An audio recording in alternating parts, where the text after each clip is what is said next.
Hello everyone, welcome to What If Issei becomes the Sorcerer Supreme and fought with Hazbin Hotel Creatures movie. Before we start, please go support Asgardian Infinite for writing that awesome fanfic. This is the translated version I made. There will be some mistake in character's gender, but of course Issei is a male.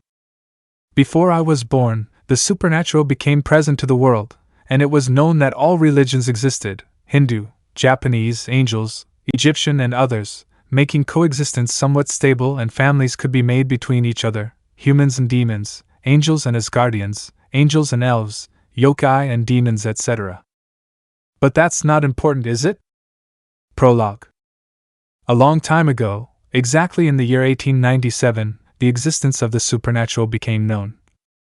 At first there was a lot of conflict, but 17 years passed where a law was proposed indicating that there would be peace between both worlds, and if there was a problem they would support each other. And little by little more cultures hidden in the darkness were revealed: fairies, elves, giants, vampires, and so on. Several institutions were established to ensure peace between peoples. O.N.M. World Nations Organization, I.M.S. World Social Security Institute, SCM Secretary of World Education, I.M.E. World Electoral Institute, ILW Institute of Lolas and Waifu. The rise of I.M. threat. Year 2009. At that moment a problem was occurring that would affect all races in particular, since on March 26, 2009 all television and radio signals were interrupted and the screens showed the descendant of Lucifer. Rise of I.M. Broadcast worldwide. Rise of I.M. Hello everyone, those who already know me well and those who don't. Allow me to introduce myself. My name is Rise of I.M. Lucifer, firstborn of the original Lucifer. The reason for this little show is for closes his eyes and pauses for 3 seconds and opens them again. I declared war on you. Everyone was shocked by such a statement. Rise of I.M. They were created to be ruled, to bow down, and in the end, they will always kneel, so I will do everything in my power to make my goal come true. And as you can see, I am not in the underworld. No. I am in the human world, in the ocean, testing a device that was designed in the US in 1932, a superweapon, a national killer. The image is enlarged to show a large ship. Rise of I.M. This ship was never built because they realized the destruction it would bring to several countries and could not imagine the devastation it would cause in the nations, but me and other colleagues could, and in front of us is what is called Hawaii. Now, shoot 30 sets.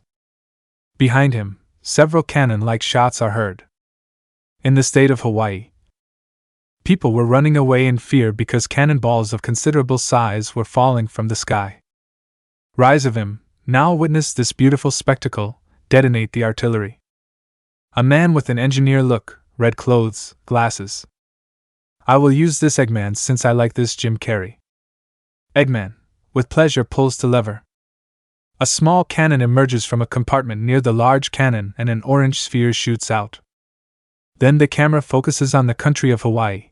A few seconds pass and then, boom! The camera focuses on Rise of I.M. Rise of I.M. It's beautiful, don't you think? Well, we still have more where that came from, and many more toys to try. Ha ha ha ha ha ha. The transmission is cut off. Narrator POV.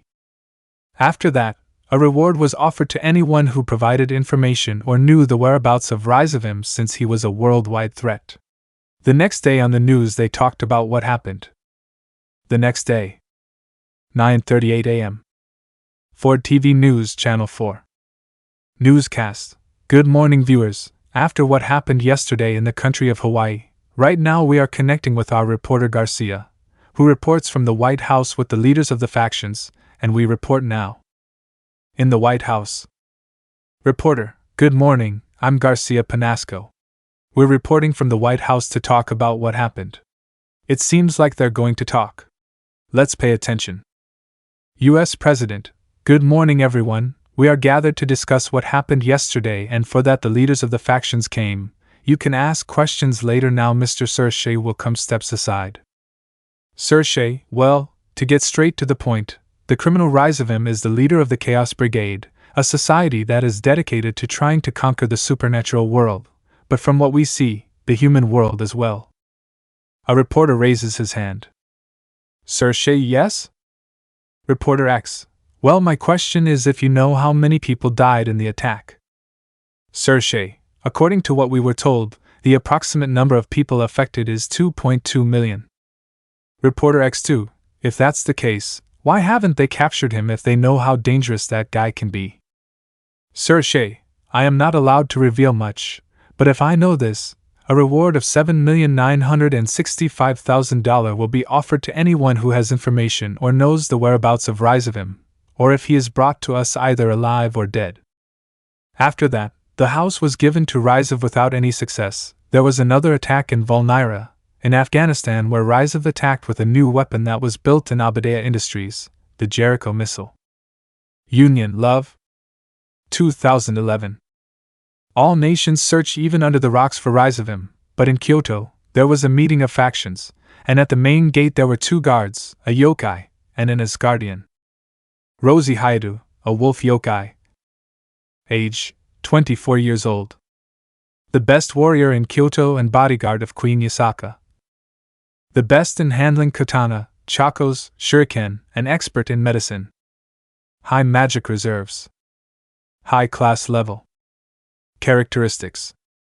She is serious, committed to what she does, somewhat shy although she doesn't show it, reserved. Trained since she was a child, since her father was the bodyguard of Isaka's father, former king of Kyoto.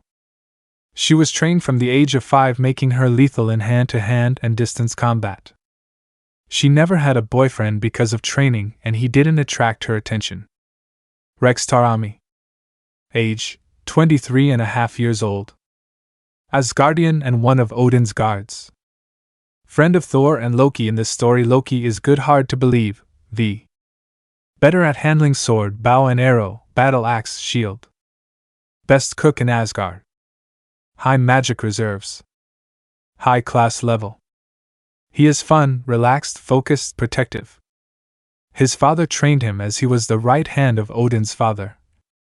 Her mother taught her everything she knows about cooking since she was the best cook in Asgard before. Rex, hello, how are you? Rosie, hello, dryly. Rex, they've told you that you are very beautiful. Rosie, they always tell me that. Rex, well, I think they're wrong. Rosie, what do you mean? Annoyed. Rex, they don't know how to admire a beauty like you, my lady. Rosie blushes, sir. Rex, my name is Rex, miss? Rosie, my name is Rosie. She pulls herself together and takes her position again. I'm sorry, but you have to remember that we are working, Mr. Rex. 1 hour later. Yokai guard, we're here for the next shift. Rex, yes, it took 10 minutes. I will let Queen Yasaka and Odin know. Asgardian guard, we're sorry we were late. We had to go drop off some papers. Rosie, well, I'm leaving. I have to go with Yasaka. She starts to leave. Rex, me too, walks a little but stops thinking. I can't let her go. This is my chance. Follows her to the meeting room. In the room. Sir Shay, and what have you heard about Rizavim? Azazel, there is little information about his whereabouts. The places we have been are just decoys. Yasaka, we haven't heard anything about where or how he got the funds to buy all those weapons. Even my guard Rosie has some information. Let's tell them. Rosie, a week ago, I went to Abadea Industries to find out how he got the Jericho missile. Unfortunately, I was unable to speak to Mr. Abadea personally. Then they open the door, and you see Rex. Odin, Rex, what are you doing here? This is a meeting. Rex, I'm sorry, Odin, but I found this little girl and I had to bring her back. In that behind him, a little red-haired girl of approximately 7 years old comes out and runs to Sir Shay. Sir Shay, surprised Rias, what are you doing here? Rias, I got lost, and then starts to cry. Rex, while I was coming here I found her crying. She told me she was looking for her mom. Sir Shay hugs her. Calm down, I'll take you to mother. Turns around. I'm sorry, but I'll leave for a moment, okay? Michael, no problem. Rex, wait, he takes a candy lollipop out of his bag and gives it to her. Take it. Rias, accepts it. Thank you. Odin, okay, you can leave now, Rex. Rex, Actually, I came for something else. Approaches Rosie. Excuse me, miss, but gets nervous. I don't know if you would like. Well, maybe you would like, you and I. Well, or if you would, do you like to go have a coffee? Rosie blushes. I'm sorry, but. Yasaka, go on. Rosie, but Queen. Yasaka, it is an order. Seriously. Rosie, understood. Bose. 3 months later. At Rosie's house. Rex, and well, how is the food? Rosie, delicious, you are a real chef. Rex, Rosie, during this time that we are together I wanted to tell you something. Takes her hands. I have completely fallen in love with you. You are someone very beautiful, strong and intelligent, and I would like to know if you would like to be my girlfriend. Rosie, of course I do. She gives him a hug and they talk. 2 years later. In a forest on a hill. Rosie, what a great idea for a picnic, honey. Rex, yes, I found this place a long time ago. Soon you will see the sun set in a very beautiful way. Rosie, that's why I fell in love with you. Hugs him because you're romantic. Rex, speaking of which, I want to ask you something. Rosie, and what is it? She breaks away from the hug. Rex, during this time that I have been with you, it has been the best time of my life, and I want it to be like this forever. And he takes a small box out of his pants. I wanted to ask you if he kneels down and opens the box, would you marry me? Rosie starts to cry with joy. Yes, yes, she throws herself at him. Prophecy. 1 year later. Meeting room, Kyoto, Japan. Rosie was 6 months pregnant, but she was there because she had to take care of Kunu, Yasaka's daughter, who was barely 2 years old, and Rex was also there because of his job and to take care of her as well. Michael, this is the last straw. We have to catch rise of him as soon as possible. Azazel, yes, we know about the attack last week in Los Angeles, California. We don't know how it could have caused the San Andreas fault to shift, and worst of all, chimeras have been appearing in that region. Penemu and another group have gone to confront them. Sir Shay, it is true, and a talisman on the table begins to flicker and causes the crystals to shake.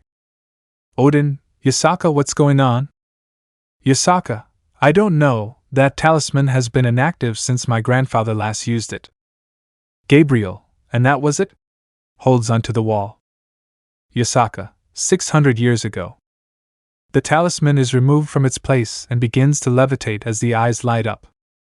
Sir Shay, and what is it for?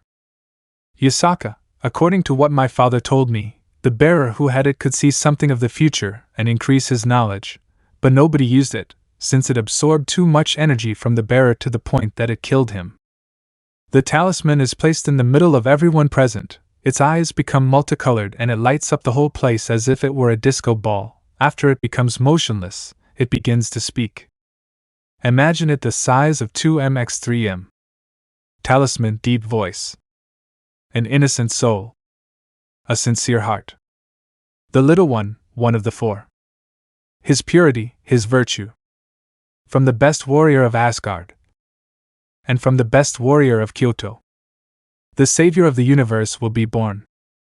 Time will be his guide. And power his strength. He will have a difficult childhood. But he will strive and succeed. Threats beyond the stars. Stones that started and created everything. A loop, the apocalypse, fear, a snap. A group of outstanding people. The brave will fight hand in hand. He will be a leader and the path. He will be the hero of the universe. His eyes go out, and he falls to the table quickly and breaks into pieces. Thor, what was it? Loki, all that? Odin and Yasaka look at Rosie and Rex. Everyone seeing that action turns their gaze to them. Yasaka, Rosie, how many puppies are you expecting? Rosie, the doctor said 4, shocked by what had just happened. Meeting of leaders. 2 days after what happened. Emergency meeting. Zeus, well, I see that the Japanese, Egyptian and Aztec facts are here, a matter of utmost importance. Leaders seriously. Are, sun god Zeus is right, you asked for an emergency meeting, so let's say what it's about. Sir Shay, gentlemen, I assure you that this is of great importance. This depends on the life of the universe, as we know it.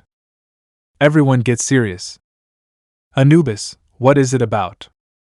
Azazel, you see, 2 days ago, we had a meeting to talk about the matter of rise of him, while we were talking about a talisman that Yasaka had was activated.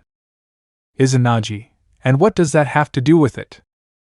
Yasaka, many of you came to know my grandfather. The talisman he carried was one that. Zed, it gave him the ability to see the future if we already knew that, straight to the point, somewhat frustrated.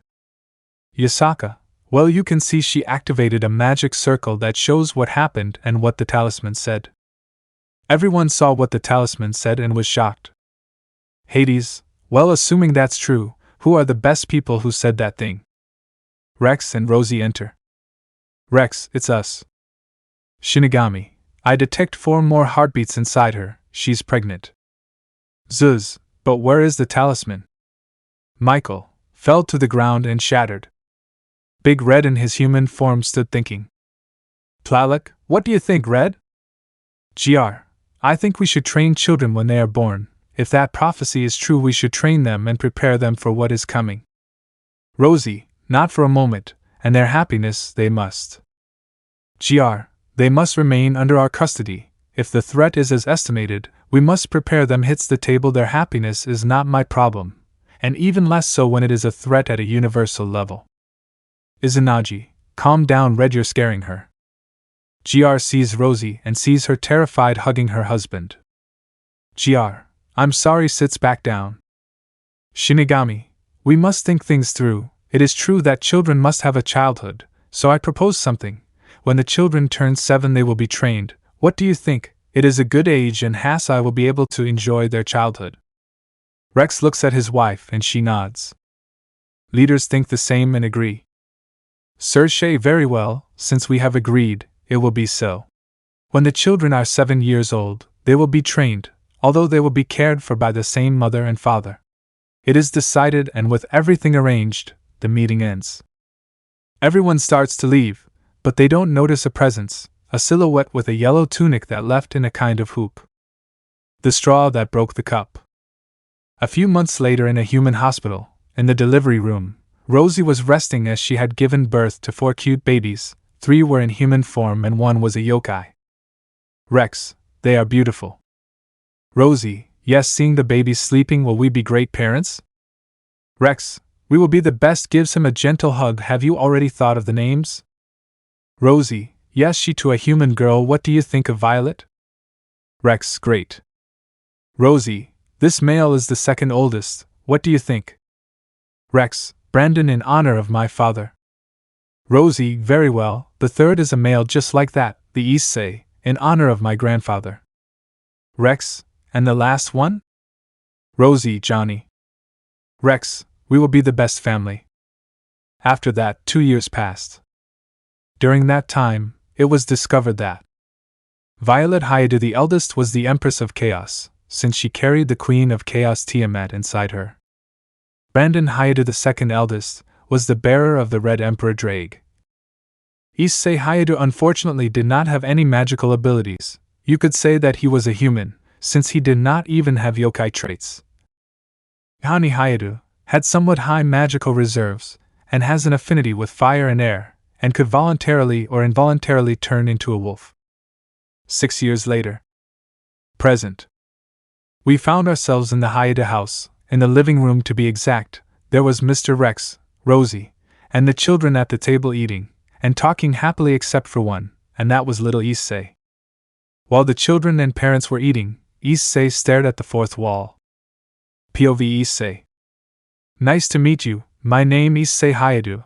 I am the 3rd son of the family. Since I was little I was different, since for some strange reason, I could not use magic. The doctors told me that I had no chance of ever using it, and I became sad. Instead of my parents encouraging me, they only made me feel bad. Why did they pay more attention to my other siblings, leaving me aside? Rosie, hey kids, what do you think about going to the movies today? All 4, yes. Brandon, what time are we going? Excited. Rex, what do you think when we finish eating, is that okay? All 4, yes. After a few minutes everyone finishes eating and gets ready. When they are ready, Issei remembers that he forgot his jacket in case it rains and goes up to his room. After a few minutes he goes down, and sees that there is no one. Issei, Dad, Mom? No response. They left without me again, sad. Issei looks at the table and sees that there are dirty dishes. He picks them up and goes to wash them. Issei, washing a plate, why don't they ever take me anywhere? Don't they love me? Sniff, sniff, starts to cry. 2 hours later. During that time, Issei dedicated himself to cleaning the house, washing dishes, putting dirty clothes in the washing machine, folding clean ones, sweeping and mopping the floor, and began to study. Issei's parents and his brothers had returned from the cinema, and as time went by they were talking about the movie. Rex, I really liked the movie. Brandon, it was good. Johnny, more than good. Violet, we should eat more often. Rosie, of course. Crash. Everyone heard that. Rex and Rosie run and see that in the kitchen is Issei on the floor with some cuts, and in front of him a broken porcelain glass jar and many cookies thrown away.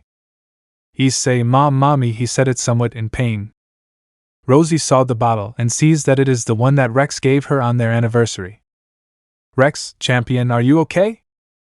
Issei slowly gets up, still in pain. Issei, wow. Plop.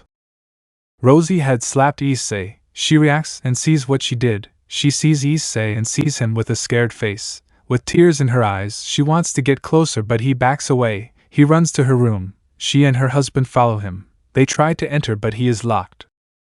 Rosie, Issei, baby, let me in, knocks on the door. Issei, behind the door, no, sniff, leave me alone. Rosie, baby, I'm sorry, no, I didn't mean to. She keeps knocking on the door. Issei, go away, you don't love me. Rosie's heart breaks when she hears this and she tries to enter, but Rex stops her. Rex, honey, we should leave him alone. Rosie, but. Rex, I heard it too, he said it without thinking. Look at the boys, you're scaring them.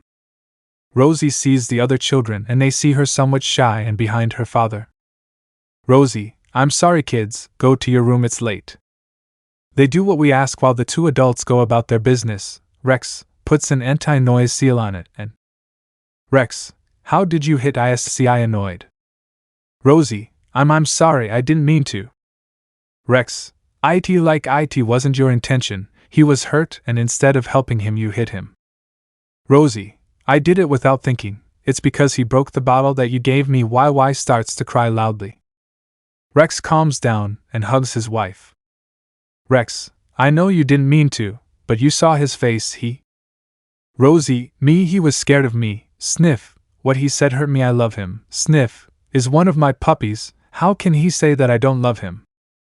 Rex, okay, calm down, tomorrow we'll talk and we'll solve it. Rex picks her up and puts her to bed. Tomorrow will be another day. Rosie, yes, wait, there's something I don't understand. Rex lies down and hugs her. What is it? Rosie, if Issei was here, does that mean we forgot about him? Rex, calm down, this one, maybe he wanted to stay.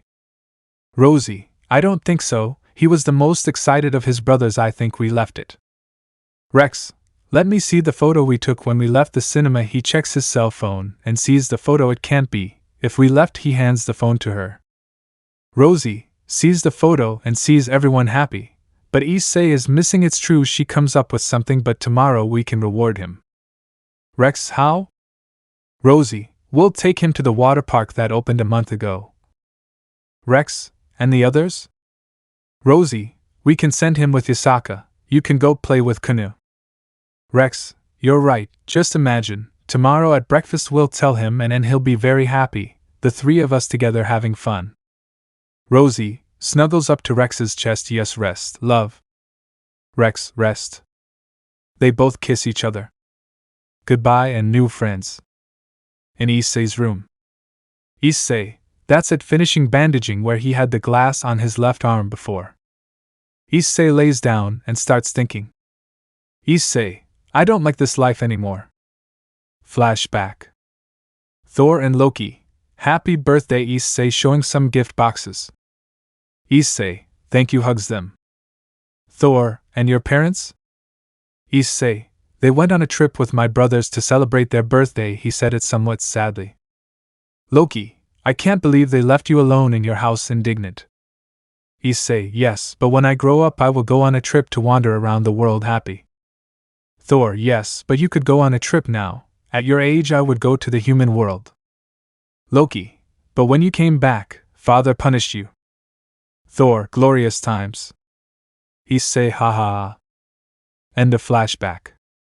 Issei looks at the window. There's an adventure outside. I think it's better to go. He gets out of bed and starts putting clothes and other things in a backpack. Issei, I hope Brandon hasn't taken it. Removes a false wall and takes out a medium-sized chest. If it's here, seeing the gold coins it had. Thanks Uncle Loki. Takes the chest and puts it in his backpack. After he has put everything away, he carefully goes down the stairs trying not to make noise. On the living room table he leaves a letter and leaves the house. When he is outside he just turns around. Issei, see, you never turns around and starts walking. In the morning. Hall. The Haida family was having breakfast, egg with bacon and apple juice, but the mother saw that Issei was not there. Rosie, Ihani and your brother Issei? Ihani, I don't know. Rex, and you, Violet? Violet, I haven't seen it. Brandon, Mom, when I was clearing the table for breakfast, I found this handsome letter. Rosie, who could have put it here? Starts to read the letter. No, gets up from the table and goes up the stairs. Rex, what happened? He reads the letter. Letter. Dear Haida family, I thank you for letting me live in your house, and the food you gave me. I know I never had any special gift with magic or any special power. Maybe that's what happened, so that you didn't love me. I was always alone at home while you and my brothers went to places. You didn't take me out for a walk. You didn't celebrate my birthday. I tried to get your attention, but you always pushed me aside. I won't bother you anymore. I'm leaving home and forever. I always loved you. But I didn't receive that affection from you. I hope and you are happy. Sincerely, Issei. P.S. He gave up the surname Haidu. Rex, no. Rosie, Rex. Rex goes up the stairs and sees his wife in Issei's room. He sees it, and it is almost empty, only for a few clothes lying around. He leans over to where his wife is and hugs her. Rosie, my baby, I lost my baby, she cries inconsolably. Rex, don't worry, she shouldn't have gone far. Let's go with Yasaka, she might help us. With Issei. He was resting in a passenger truck that were yokai. The truck was heading to the city of Mobius. Issei, there's not much left. I'll go quickly, buy some food and leave, but I don't know where. Mexico? No Paris? No Spain? No, I don't know. Driver, ladies and gentlemen, we will arrive in 5 minutes. We suggest you take your things and get off carefully. Kyoto. Yasaka Temple. Yasaka, how did I escape? Rex, there was a little problem yesterday, and I think that well. Rosie, I'm the worst mother, she said while crying. Yasaka, Rex, go and take a tracking team, we will find him, and you, Rosie, you will stay and explain to me everything that happened and without lies. It would be. Rosie and Rex, hey. On the streets of Mobius. Issei, hello, good morning, sir. How much are your chili dogs? Seller, they're $5. How many do you want? Issei, accept these coins, take out 2 gold coins. Salesman, with eyes wide open, of course, kid, how about I give you 50 chili dogs? Issei, there are many He turns around and sees a small yokai family in his opinion, a man, a woman and 2 children begging for souls. Issei, it's okay. 10 minutes later. The vendor was giving him 5 bags with 10 chili dogs in each. Seller, ready boy, enjoy. Issei gives him the 2 coins, thanks, I hope it ends soon. Issei walks to where the family is. Issei, good morning, sir. Man, good morning, kid, what can I help you with? Issei, here, gives him a bag so you can eat something. The man accepts it with pleasure. Woman, thank you very much, little one, you are a little angel, she caresses her cheek. Issei, see you later. He heads to a forest. During his walk, he saw how beautiful nature was, the birds singing, the small animals that were there, the flowers, and… So, did you find anything? 2. No, we want to help but nobody wants our help, sad. 3. No, apart from that, it's difficult to work as miners. Issei, hello, good morning. The others, hello. Issei, who are you? Sonic, I am Sonic the Hedgehog. Amy, hi, I'm Amy Rose. Tails, I am Tails the Fox. Knuckles, nice to meet you, I'm Knuckles the Echidna. Destination? POV Issei. I met some kids my age, I invited them chili dogs, and we talked a lot, and well, we became friends almost immediately. Each one told me about their life, and in short, they told me that they lived in an orphanage. They didn't like it, and they ran away and live on the street doing whatever they can to survive. But I think it's time to continue my crusade. Issei, it was nice being with you, but I have to go now, sad. Amy, where are you going now? Issei, wherever the wind takes me, I want adventures, and I want to discover places. Tails, that sounds good, well, we wish you luck. Sonic, I hope we see each other again someday. Issei takes his things and leaves. Cuckles, what a strange child. Sonic, he's a good friend, let's go team, we have to train. All yes. Issei, now I'm coming for you, seeing the horizon on a hill, the glorious future starts walking. At the Yasaka temple. Yasaka, do you realize what you did? Very angry. Rosie just lowers her head, I'm sorry. Yasaka, are you sorry? You are sorry, you hit your own son, you never celebrated his birthday. And the worst thing is, you hit him, it's only clear to me that you did it. Rosie, promise? Yasaka, have you forgotten? Remember, the day they were born, you must remember the promise you made to them. Rosie starts thinking about that. Flashback. One day after Rosie gave birth. Rex, what time will they bring the children? Impatient. Rosie, don't worry, they have to be checked, but we will have many years to enjoy them. Happy. Rex takes her hand, you're right. Then 2 nurses, the doctor and searches enter with Azazel and Michael. Doctor, well, I'll be brief. The children were born healthy. The girl Violet, well, she is the Emperor of Chaos, since she carries the dragon Tiamat. Brandon carries Drake the Red Emperor. Yohani has quite great magic reserve. Rosie, that's great. A nurse gives Issei and Yohani. Azazel, that sounds good. If so, we will give you the opportunity to win in the future against the coming threat. Doctor, but… Everyone pays attention to him. Doctor, little Issei doesn't have any abilities, he doesn't have any magic power, he's just like a simple human. Searches, well, that's disappointing. Seriously, then we won't train him, he'll be a burden to the others. Rosie, very angry, don't you dare talk to my son like that. Issei baby, whoa. Rosie, don't worry, nothing is wrong, she rocks him. You will never be a burden, I will love you, I will feed you, I will give you lots of love, and I will protect you from any danger, no matter what it details. Issei falls asleep. Rosie, I will always love you, my little one, that's a promise. She licks his face and gives him a kiss. End of flashback. You are Rosie on your knees crying. Rosie, yeah, I broke my promise, sniff, I am a bad mother. Yasaka hugs her, you were very stupid to do what you did, but we will find him, and then you can apologize to him. Several guards enter. Yasaka, any news? Guard 1, no, my lady, we haven't found him. Yasaka, check even under the rocks, he couldn't have disappeared just like that. Guard 1, 2, 3, 4, yes, my lady, they bow and leave. With Issei. He was running for his life as he was being chased by a pack of wolves. Issei, help. And as if by magic, a hooded person in a yellow robe appeared, put Issei behind him, and created magic circles in his hands, and began to fight with the wolves. Issei watched this with enthusiasm and saw how the wolves one by one were falling, until it ended. The hooded figure approached Issei, who instinctively backed away. Are you okay? Issei, yes, thank you very much. Who are you? Ancestral. Takes off hood, call me Ancestral. Issei, well, thanks for saving me. Ancestral, Where are your parents?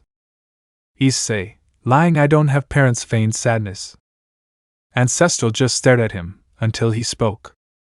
Ancestral, do you want to come with me?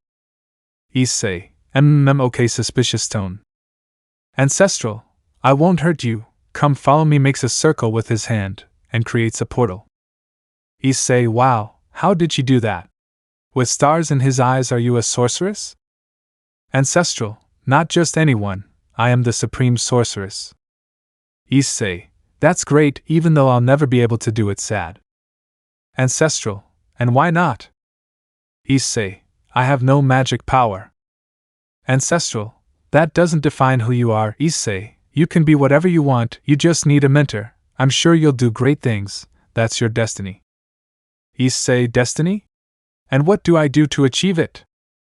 Ancestor, you must have faith in yourself, takes his hand, and with my help, you could become the next Supreme Sorcerer. Issei, then I will go with you, determined. They both walk to the portal, and then it closes. Ancestor, thinking, Issei, great things await you, your destiny awaits you, are you ready? Issei, yes.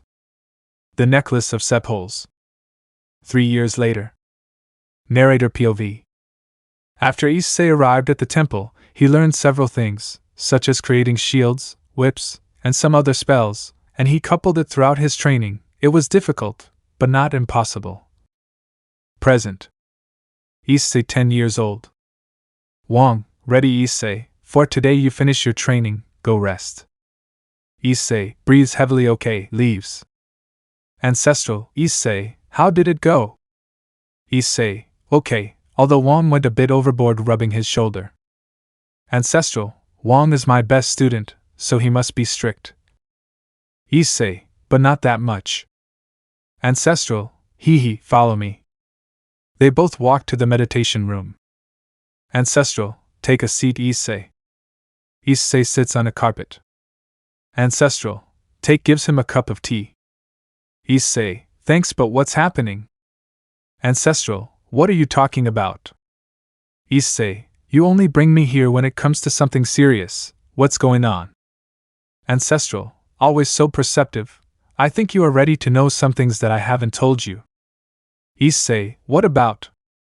Ancestral, I think you should know what this is, pointing to her necklace. Issei, I read it in the books, it's the Eye of Agamotto, a relic capable of molding time for whoever carries it. Ancestral, you're right, but there's a story in the background, do you want to hear it? Issei, yes, excited. Ancestral, always so enthusiastic, well, starts to show excitement, you'll see. 106-140. In the beginning there was nothing, and then boom, the Big Bang created 6 elemental crystals, spread across the pristine universe. These 6 infinity gems contain a basic concept of existence, space, reality, power, mind, soul, and time. Opens the Eye of Agamotto. Issei. Ancestral, now you will be the next Supreme Sorcerer. From today I will train you personally. Issei, great.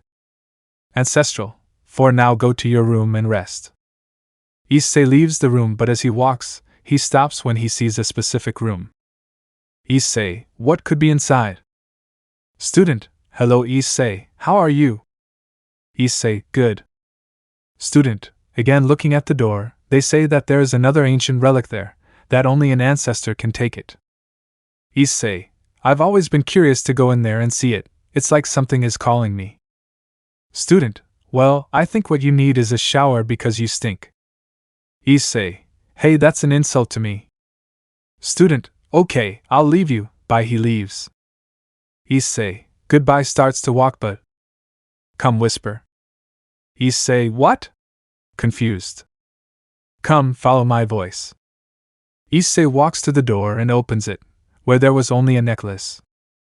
Issei, what is that? Take it. Issei, why? Trust me. Issei, all innocent, takes it. Put it on. Issei puts it on, and when he fastens it, Issei, hhhh, screams in pain.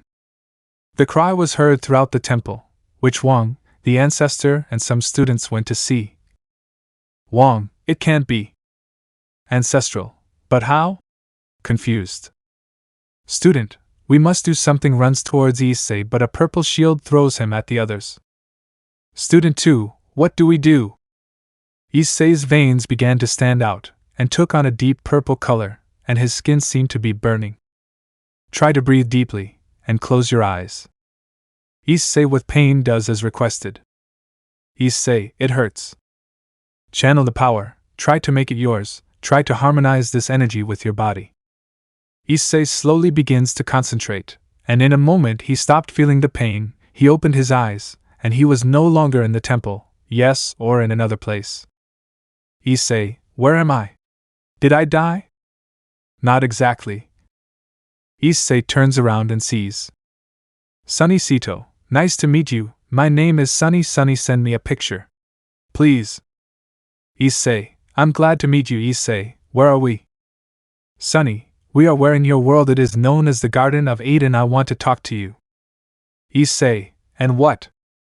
Sunny, I am from another world, more specifically from the north, in the far reaches of the universe. My world perished due to a threat. Issei, and who was it? Sunny, his name is Thanos. He is someone who is crazy. He wants to destroy half of the life in the universe. Thanks to that man, my world perished sad. Issei, and what do you want me to do? Sunny, you see, you will have to protect the gems you possess. If that man gets them, the universe will not be saved. Issei, but what can I do? Sunny, you will see it over time. I was granted to be your mentor so that you can control this power. Now go back and control this power. Do it for the good of the universe. Issei, I won't let him down. Everything lights up. Issei feels that electric current again, but for some reason, he no longer felt pain. He took a deep breath and decreased the power. The students and teachers watched the scene in surprise. Issei opened his eyes, and they were shining a bright purple color, and after a few seconds, that glow diminished, seeing that the pupil of his eyes were purple, and from exhaustion he fainted. The necklace sealed the ancestral power and approached. Ancestral, Issei. Issei answers, takes his pulse, and it's normal, you're okay, thinking. But he was supposed to take it. When he was 15 years old, what happened? The problems begin. Narrator POV. 5 years have passed since what happened, where during that time, Issei dedicated himself to training his powers. Sunny in his mental space helped him control the power gem, and with Ancestral, he taught him everything necessary to be a great sorcerer. Now we see a 15-year-old Issei, reading a spell book. Wong, hi Issei, what are you reading? Issei, just a spell book, like distorting time and space, summoning beings from other timelines, resurrecting people, you know the normal stuff.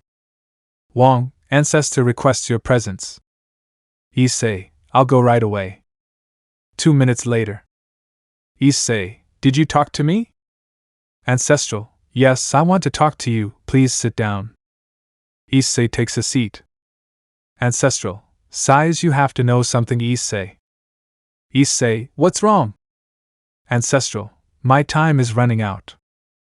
Elsewhere. Hi at a house. Violet, and how did I do in your training? Brandon, very good. With this Tanya, very good. You can see that she liked it. Yanni, yes, of course, you can tell by the slaps she gives you for trying to touch her.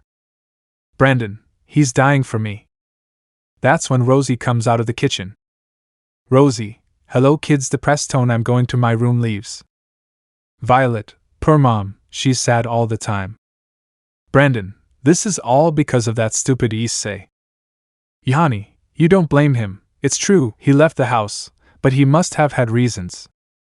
Violet, I always want to ask Dad, but he doesn't want to tell me, and when I tell Mom about it she starts crying.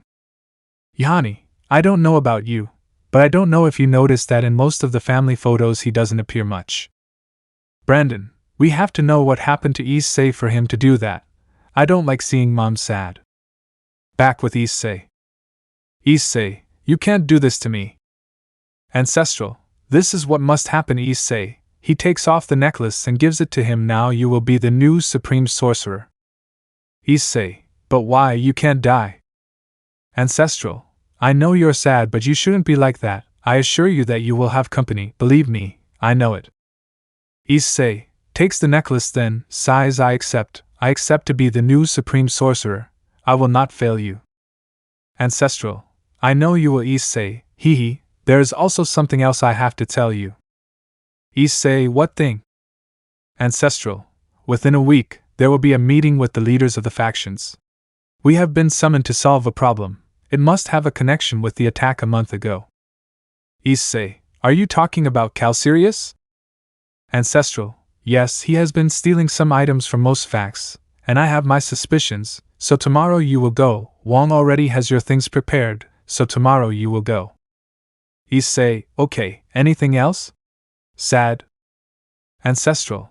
I know that during this time of your training it has been hard for you to want to improve yourself, but in this time that I have been with you, I have become fond of you, Issei. You are like a son to you, and when I leave this world, I don't know how, but I will help you. Issei. Hugs her. Thank you very much, Mom. Ancestral. Corresponds. Go, Issei. Live the adventure you always wanted. Issei. Leaving the room. I won't let you down. Ancestral. I know you won't do it. You did it well, Ancient. Ancestral. That boy is destined for great things. You're right. No matter how much fate hits him, he will always rise. I will help him in the shadows, and I will try to guide him in his crusade. See you later. Ancestral leaves on a blue cloud. Ancestral. Goodbye. See. The pain of the heart. 1 of 3. Yasaka hugs her. You were very stupid to do what you did, but we will find him, and then you can apologize to him. Several guards enter. Yasaka, any news? Guard 1, no, my lady, we haven't found him. Yasaka, check even under the rocks, he couldn't have disappeared just like that. Guard 1, 2, 3, 4, yes, my lady, they bow and leave. Rosie, I don't know what I'll do if, Sniff, doesn't appear. Yasaka, don't worry, we'll find your puppy. Rosie, I promise that when I come back, Sniff, I will give him all the love he deserves, Sniff, and then he will love me again, Sniff. Yasaka, I hope so. 5 hours later, 10 p.m. Guard, my lady, we haven't found him. We've searched the hidden forest, the city, the forbidden mountain, and the city of Mobius, and he hasn't appeared. Yasaka, sad. Okay, that's all for today. Tomorrow we will continue searching. Now go back and rest. Guard, rest. He leaves. That's where Rex comes in. Rex, worried? Any news? Yasaka, no, they looked everywhere and didn't find it. Rex, and Rosie, how is she? Yasaka, watch over yourself, it's in the room. Rex just heads to the room. Upon entering, he sees Rosie in a corner on the floor hugging an Issei plushie. Rosie, I know you will come back, my baby. I have faith in it. Hugs the stuffed animal tighter. Rex, Rosie approaches and hugs her. Will return to us. Have faith in it. Rosie, I know he'll be back. Narrator POV. 2 months passed and they still had no news from Issei's whereabouts. Rosie went out every afternoon to look for him, but nothing. When a year had passed since the boy's disappearance, the parents were very sad. Rosie began to have hallucinations that she saw Issei. She was losing her mind. Rex tried hard to get her psychological help, but one day she dropped everything and just made a sad face. Rex was surprised why he changed from one day to the next. What happened to make him change his mind? Do you want to see what happened? The pain of the heart. 2 of 3. It was a quiet night, clear sky, the stars illuminating everything. In the Haida house, Rosie's room. He was sleeping, and what he was dreaming was Rosie's dream. Rosie, I'm going to catch him. Brandon, Violet, Issei, honey, you won't. The 4 take different paths and Rosie begins to chase Issei. Issei, you won't catch me, haha. Rosie, already close to Issei, I'm almost there. She catches him and they both fall rolling on the grass. Ha ha ha, I caught you. Issei, ha ha ha, I love you so much. Mommy hugs him. Rosie, becomes tender. Ah, I love you too. Issei hugs him. Issei, mommy, can I ask you something? Rosie, you're already doing it. Ha ha ha, how many questions? Issei, why did you break your promise? Rosie, how?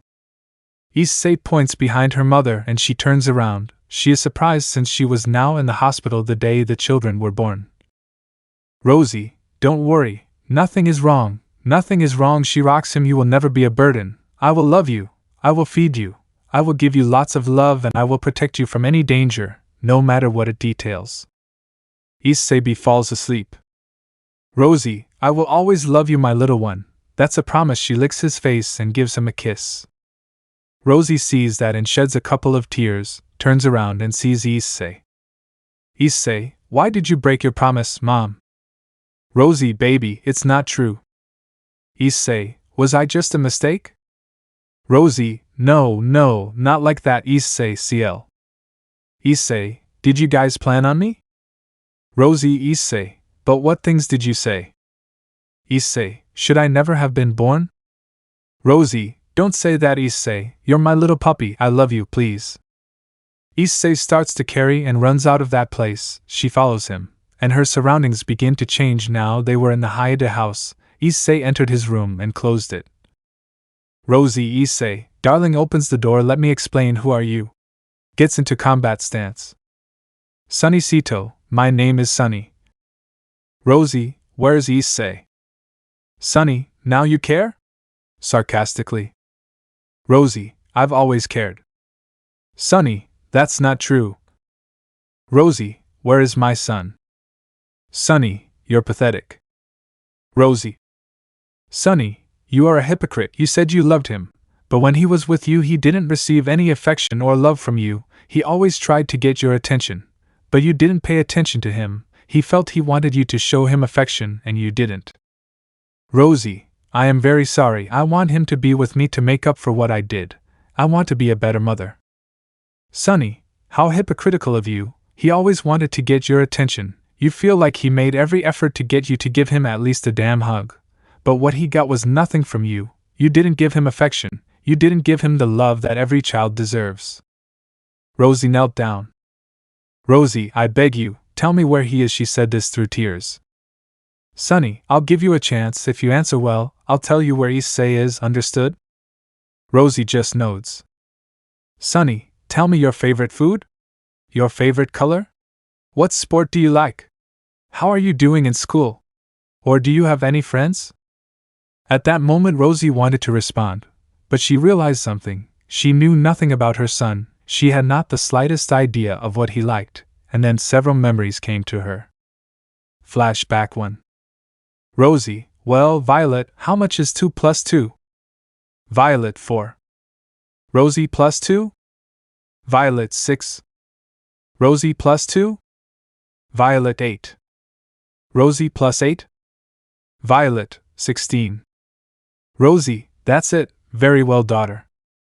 Violet, yes. That's when Issei arrives, and he looks sad. Issei, Mom. Rosie, wait a minute. Issei, I'm helping your sister. Issei, Mom, at school they tell me that I'm adopted. Rosie, now subtract 7 and multiply by 8 and... Issei, Mom. Rosie, split it into 2. Issei, Mom. Rosie, Gur, don't you see that I'm helping your sister? Issei, go to your room, annoyed.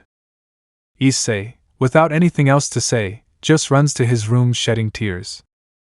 The Pain of the Heart, March 3rd. Flashback 2.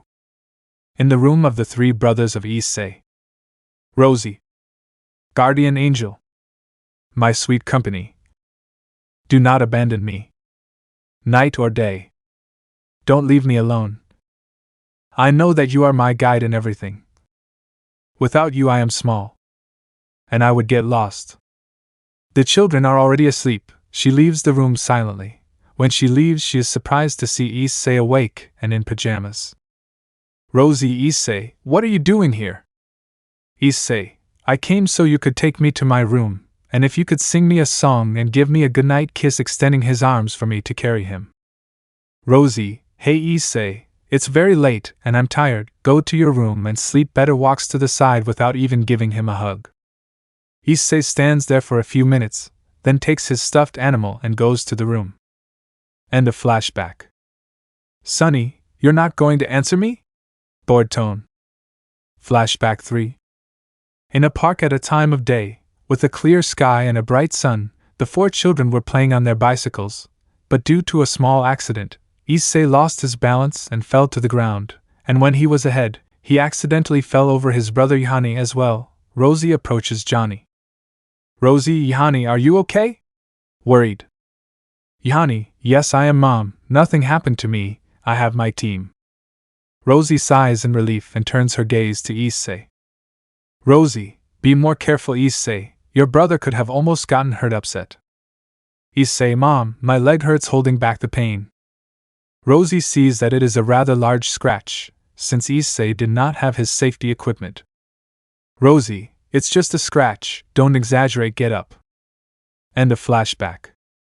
Rosie just bows her head, crying bitterly. Sonny, you say you want your family back when in reality they never were. Where I came from, I met a friend, she had 6 children, her husband passed away, and she took care of them alone. There was never a favorite or anything like that, she took care of them and gave them love and affection equally. And you neglect one of your children. I've seen women on the street with their children begging, and you know what, they are better than you. I'll say this from my point of view, the title you have of mother, you do not deserve it. He starts to leave, you are the worst mother. Everything goes black, and Rosie wakes up, she feels her pillow is wet with tears, she just stays still, just crying in silence, while her eyes lost their shine. Her smile like a mother, friend and wife was gone, and now there was only a face of sadness, while in her mind she only thought of one thing. I'm so sorry, Issei, my precious puppy. And he continued like this, with the pain in his heart. Meeting. Narrator POV. Today was the day of the meeting. Issei was currently in the forest near Mobius. He was wearing his suit and a companion and a friend, the cloak of levitation. He was wearing the Cephalos necklace and the Eye of Agamotto. A day before he told Wong that he would be the guardian of the sanctuary until he returned. Issei. This place brings back memories. Until he hears an explosion. Boom. Issei, what was that? He runs to the source of the explosion and sees that it was the city of Mobius which was on fire and being attacked by robots. Issei, what the? Help. Issei turns around and sees a female fox yokai asking for help and runs to where she is.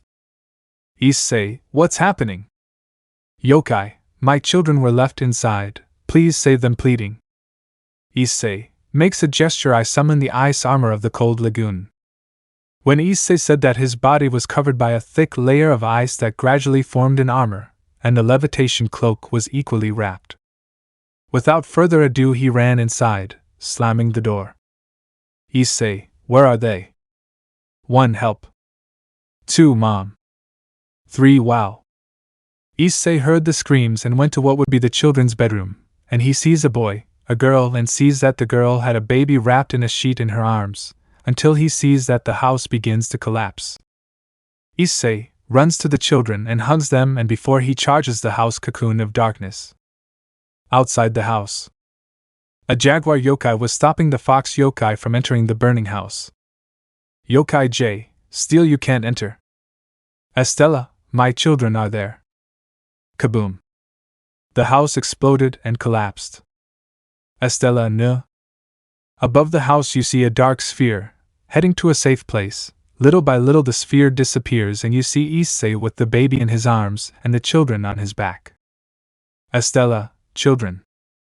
Issei, here is your baby, handsome the baby. Stella hugs the baby, God bless him, God bless him. 1 and 2. Mom.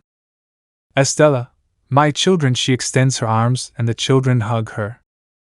An explosion is heard nearby. Issei turns around and sees the robots approaching. Issei, run, go to a safe place. Civilians just listen and run to shelters. Issei, stupid machines, you shouldn't have messed with civilians, now face the consequences. Robots, destroy. Issei creates a whip and catches a robot, and begins to spin it, colliding with other robots and destroying it at the same time. Careful. Issei turns around and sees a small plane where a fox is, where he sees that it has weapons ready to fire. He quickly creates a shield to protect himself, and the robots begin to receive shots, causing them to explode. Issei, thank you. You're welcome. He goes to another place where there are more robots. Issei begins to fly and sees another part where he sees that there's a red echidna, a pink hedgehog with a hammer, a black and a silver hedgehog, and a purple cat. Having difficulties with other robots, he begins to descend quickly and prepares an attack. Issei, everyone quit.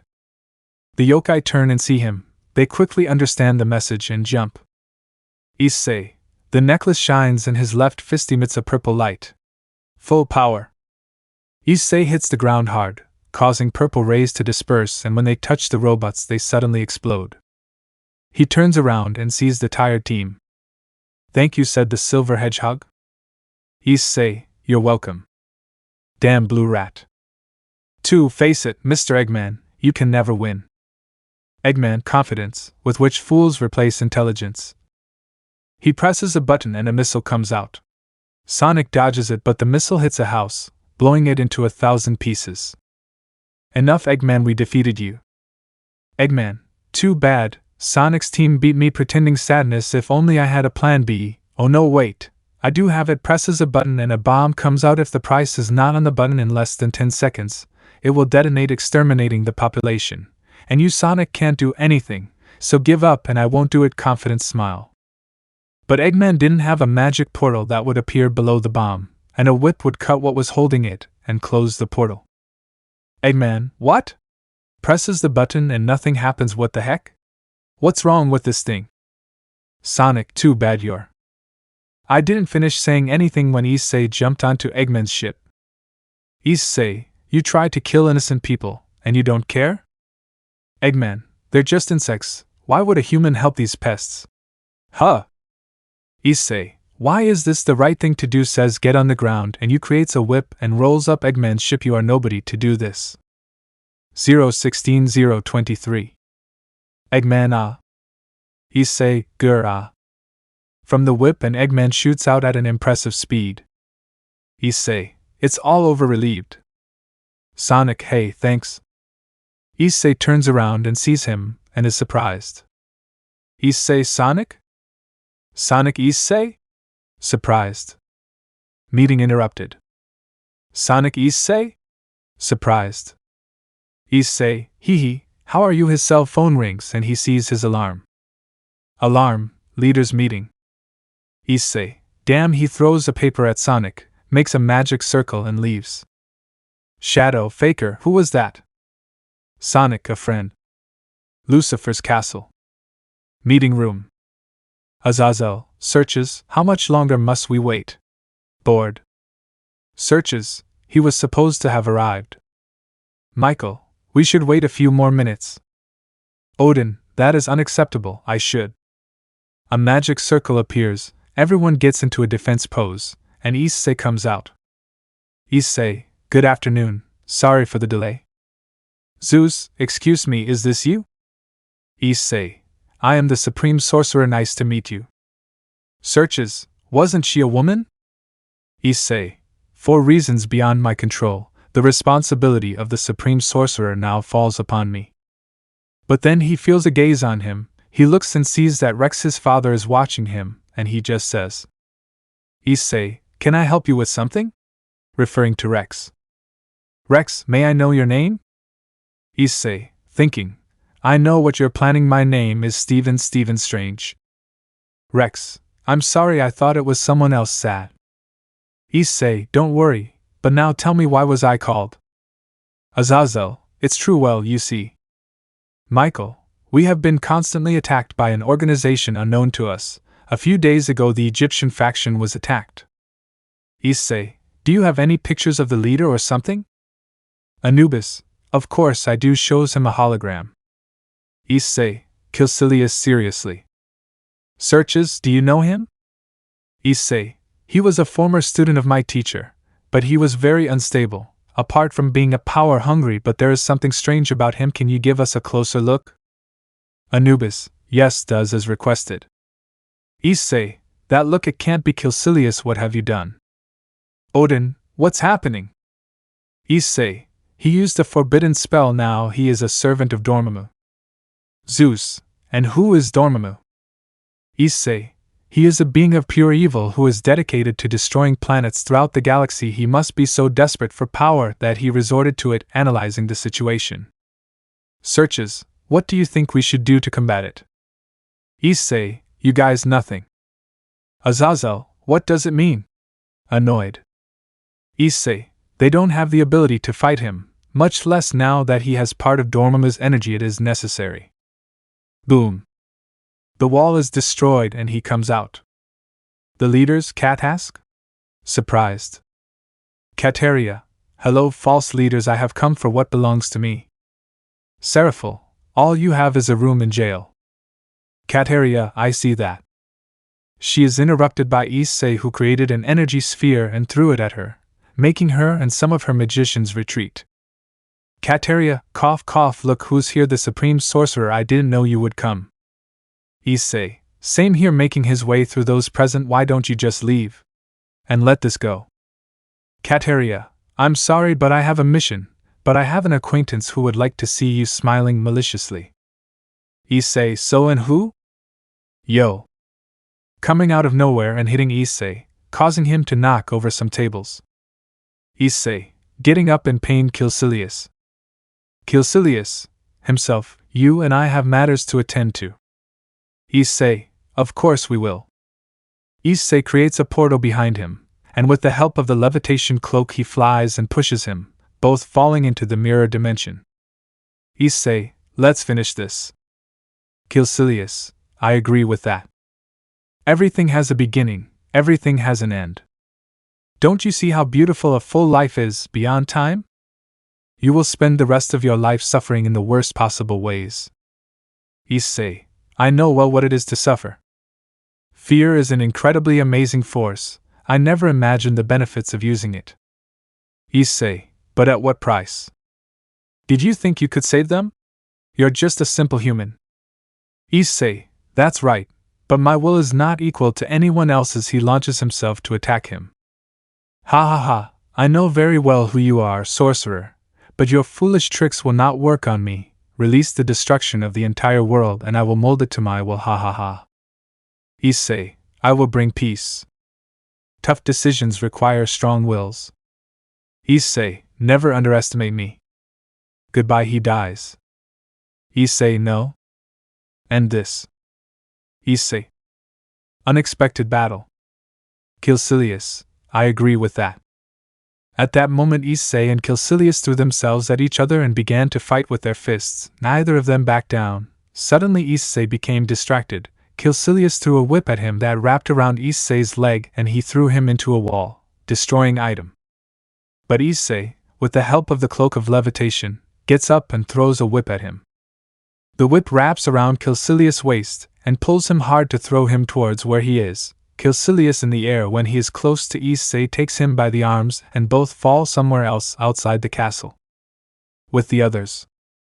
The groups, Citri, Gremory, and the leaders along with their guards fight against the dark wizards. Sir, where do you think he went? Throwing a sphere of destruction at a wizard. Azazel, I don't know, but from what I saw Ag avoids a spell that was going straight to his head, entered a dimensional wall. Ra throws a wizard into the air. Michael, and your group, Miss Rias? Throwing spears of light at a group of magicians. Rias, Zenobia, Kaneko, Loba and Aquino went to support Gasper. Kia, she kicks a magician and sends him flying. Odin, I hope that wizard comes to help Gwa with his spear. He pierces 3 wizards and then sends them flying.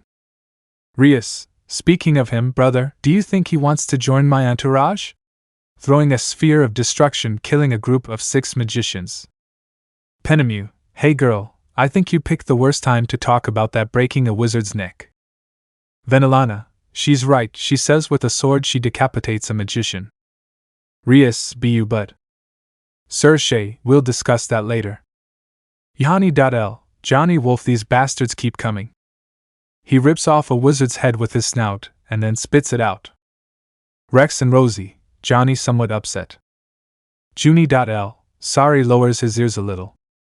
Brandon, where the hell is that 4th-rate magician? He kicks Cataria away. Violet, I don't know, but I hope it doesn't take long. In that a magic circle appears and Issei comes out of it. Issei, sorry for taking so long. Anubis, never mind, but we could use a hand. Issei, with pleasure. Cataria, not so fast you bastards, Team M2, 14, 6, 3 now. A group of 40 magicians begin to recite a spell, all raising their hands, while dark energy is forming, and when they finish, above all of them, there was a gigantic violet sphere surrounded by rays, and then the main magician moves his hand to throw the sphere. Zeus, all hands on deck. Issei, it won't be necessary. Issei stands in front and says, Issei, by the ruby rings of Ragador. Translation, by the ruby rings of Ragador. By saying the spell, he creates 7 considerably large rings of energy using them as a shield.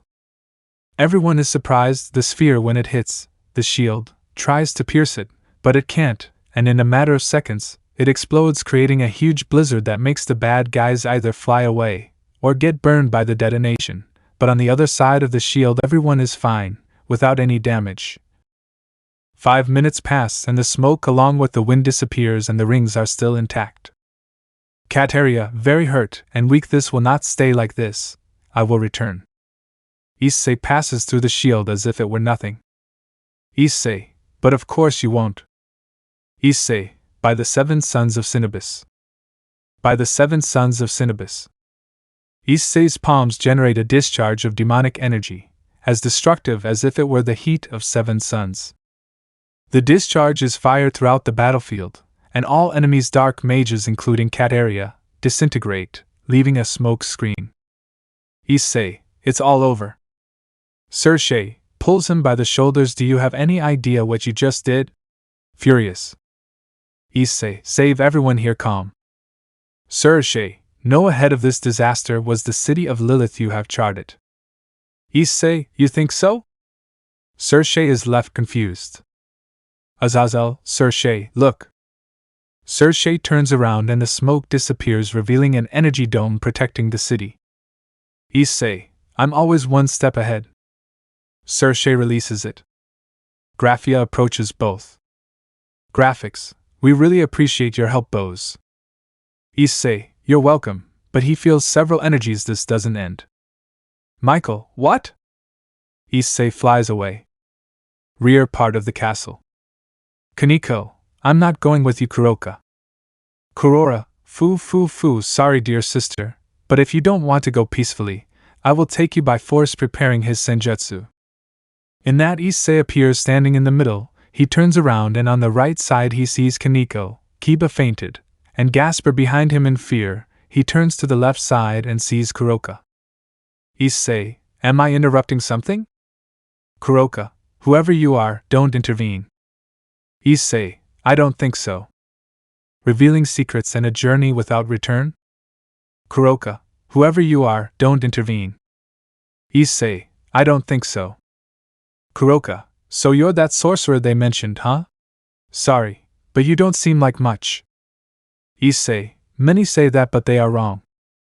Kuroka, we'll see about that. Issei, everyone behind me. Kaneko and the others do as requested. Issei makes a magic shield, but the force of the attack is so strong that it sends him back. But no help comes out thanks to the cape. Issei, you'll have to do more than that to stop me. Kuroka, believe me, you don't want to know the limits of my abilities. Kuroka launches herself at Issei as he does at her.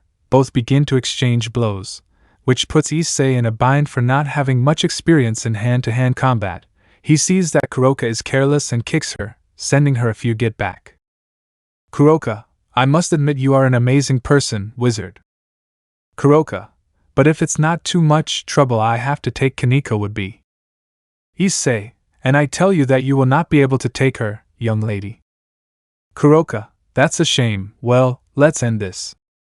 Issei, I won't let myself be defeated so easily. Issei, try this spirit tornado.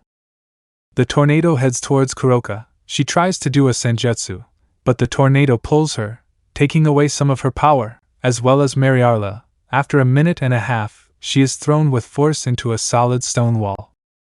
Kuroka, damn pained. Issei, you better go now, I don't want you to get hurt anymore. Kuroka, wretched. Kuroka sees the leaders starting to approach, and she starts running. When the leaders arrive, they see all the mess created, Rias approaches his servants and sees that they are hurt. Johan approaches Issei and grabs him by the neck. Johanny, his normal form idiot, what did you do? Rex, Johnny put it down now seriously. Johanny does it, but Brandon still approaches with his balance breaker. Brandon, what did you do? Issei, I just did what I had to do. Brandon, and what, did that mean they came out like that? Angry. Issei, I found them like that, and if I hadn't arrived in time, they would have taken the cat girl. Brandon, you should have protected them better, because maybe you can't, you only know how to make figures out of colored balloons. Issei, protected your reality animal. Brandon wanted to hit Issei but... Rosie, Brandon, that's enough. Brandon just turns around and walks away, and Rosie approaches Issei. Rosie, thanks for your support, boy. Issei somewhat uncomfortable and abrupt, yes, don't worry. Rosie then senses a strange aroma, as if she knew him. Rosie, sniff sniff, approaches Issei. Issei, huh? Everything in order? Rosie pulls herself together. Rosie, yes, I'm sorry, it's just that, your scent, it's like I already know you sad and sorry. Issei, never mind, walks to the opposite side. Rias appears out of nowhere, approaching Issei. Rias, hello young man. Issei, what's wrong, miss? Rias, he's just asking me if you playing with his fingers. Issei, yes? Tilts his head. Rias, he would like to join my entourage, dropping the bomb. Issei remained silent for a few seconds until he decided to speak. Issei, I'm sorry miss, but I can't. Rias, and why not? Angry. Issei, my job as the Supreme Sorcerer prevents me from doing so, and with all due respect, I am not interested in entering. Rias, how dare you, you don't know who. Circe, that's enough, you'll say. Rias remains silent. Circe, thank you, Mr. Strange Bows. Issei, it doesn't matter anyway. Azazel, Ag falls to the ground. Everyone turns around and sees Azazel lying on the ground with his arm lying on the ground and behind him Val. Azazel, so you betray us, Val? Vali, sorry Azazel, but this side is more fun lol. Brandon gets alert. Vala, ha ha ha, what do you say now, Brandon? You are just a simple Asgardian yokai, and you can barely reach the balance breaker, while I am more powerful than you, ha ha ha ha. Brandon, would you like to try it? On guard. Vali, don't you understand? I will introduce myself properly. My name is Vala Lucifer, descendant of the original Lucifer. The leaders and adults present were surprised. Michael, but how? Father created the sacred gear for humans. Vali, my mother is human, that's why I was able to obtain divine dividing lol. Circe, if that's true, we're facing the most powerful hacker yoku in history. Vala, what do you say, Brandon? Tell me what you would think if I killed your parents preparing an energy sphere and aiming it at Rosie and Rex. Violet, don't do it, or else I swear you'll regret it preparing to attack. Rosie, Violet, don't do it. Violet ignored it and launched herself to attack. Vala smiled seeing that and just attacked her without using much magic power. Violet fell headlong, and when she hit the ground she was unconscious. Johanny tried to jump but Issei stopped him. Johanny, what are you doing, magician angry? Issei, just shut up and watch with the cape. He began to levitate when he was at Vala's height. Vala, well, look what we have here. What do you want, Supreme Sorcerer? Mocking. Issei, I don't want to fight you. If you are a traitor, I only recommend that you withdraw. Vala, what if I don't? Issei, well. Issei, you will give me no choice but to fight you. Vala, so what are you waiting for? Excited. Issei launched himself at him, and they began to give consecutive blows to each other. Vala, in a moment of carelessness on the part of Issei, kicked him, sending him a few meters away, and launched several attacks at him. Vala, come on, Strange, is that there? Issei, of course not. For the A. He didn't finish speaking as Vala hit him in the mouth, sending him to the ground. Issei got up from the rubble and wanted to continue, but then he heard Azazel, behind you. Issei, huh? A pink ray hit him in the forehead, causing his body to move only in one direction, until he saw Kuroka in front of him. Kuroka, did you think you could defeat me that easily? Well, no, feel lucky. You are the first person who applied this new spell. She takes him by the forehead with her hands. I call it mental inspection. Issei, a strong headache appeared. Kuroka, now let's see what you hide inside your mind. Let's see what can help me. Issei, and no. Kuroka began to review all of Issei's memories. Kuroka, let's see you trained since you were a child. Your mentor is called Ancestral. You recently resolved the title of Supreme Sorcerer, and your name is not Stephen Strange, but it is. Issei, don't say it. Kuroka, Issei Hudatarami. Everyone present remained silent, especially the Huda family. Rosie fell to her knees on the ground crying. Kuroka, now let's see the. Issei broke free from his mind control, gave her a strong punch in the face, sending her away. He prepared a large amount of power in his left fist with the Seafoal's necklace. Kuroka, seeing that, prepared a senjutsu attack, and the moment both attacks collided, they caused a commotion of power, creating a large gust of wind. But that would cause a crack in time-space, creating a portal. Kuroka was caught by Vali, who retreated quickly, and Issei began to be sucked, but Rosie ran for him to save him. But when trying to catch him, he was sucked into the portal, and she fell to her knees to the ground. Rosie, Issei. With Issei. Issei, unknown location. A cracked portal appeared in the reddish sky, and Issei fell headlong, and below him, a girl was passing by. But then she turned to the sky and saw someone falling. She just moved to the side, causing Issei to fall and form a crater. Hey, idiot, be a little more careful, with a serious but calm voice. Issei, where am I? Rubbing his head. Well, in hell, where he was surprised because he had a human appearance. Else who are you? Issei, my name is Issei Strange. Gets up from the ground. What is yours? My name is Octavia. Different place. Issei, well, Octavia, so this is hell? Looking around. Octavia, yes, without stopping looking at him. Issei, notices, do I have something on my face? Octavia, pulls herself together. I'm sorry, it's just that you're the first human to arrive here without the appearance of a demon. Issei, what a strange place. Also, Kroof, falls to the ground. Octavia, bends down and grabs him by the shoulder. Are you okay? Worried. Issei, yeah, I just feel very tired. Faints. Octavia tries to give him first aid, and then another owl arrives. Stolas, Octavia, what are you doing? Octavia, Dad, please help me, we can't leave him here. Stolas, and what happens every day always happens. Looks at Issei out of the corner of his eye. What an unusual demon, he has his human form, how strange. Octavia, please stop looking at her father. Stolas, sighs, okay, but you'll have to answer some questions I'll ask you. Calls his driver. Octavia, thanks, Dad. At Stola's mansion. 2 hours later. How dare you bring a commoner into the house? Angry. Stolas, Stella, please don't start now. Besides, aren't you interested in knowing why, even though he's in hell, he's still in human form? Stella, maybe a little, but that doesn't explain why you brought him. Octavia, Mom, I asked him. He looked more disoriented than a demon would look when he arrived. Please, Mom, I will accept responsibility. Stella sighs, okay, but I don't want to see you near him. Understood, young lady? Octavia nods.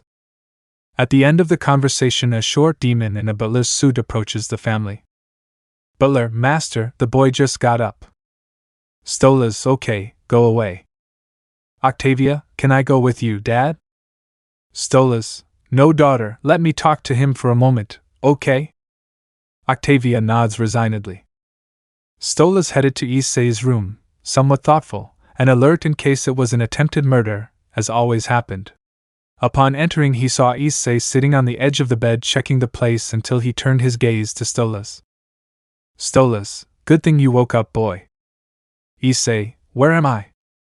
Stolas, you are in my humble home, but tell me what your name is. Interested. Issei, well, I don't know if I can trust you.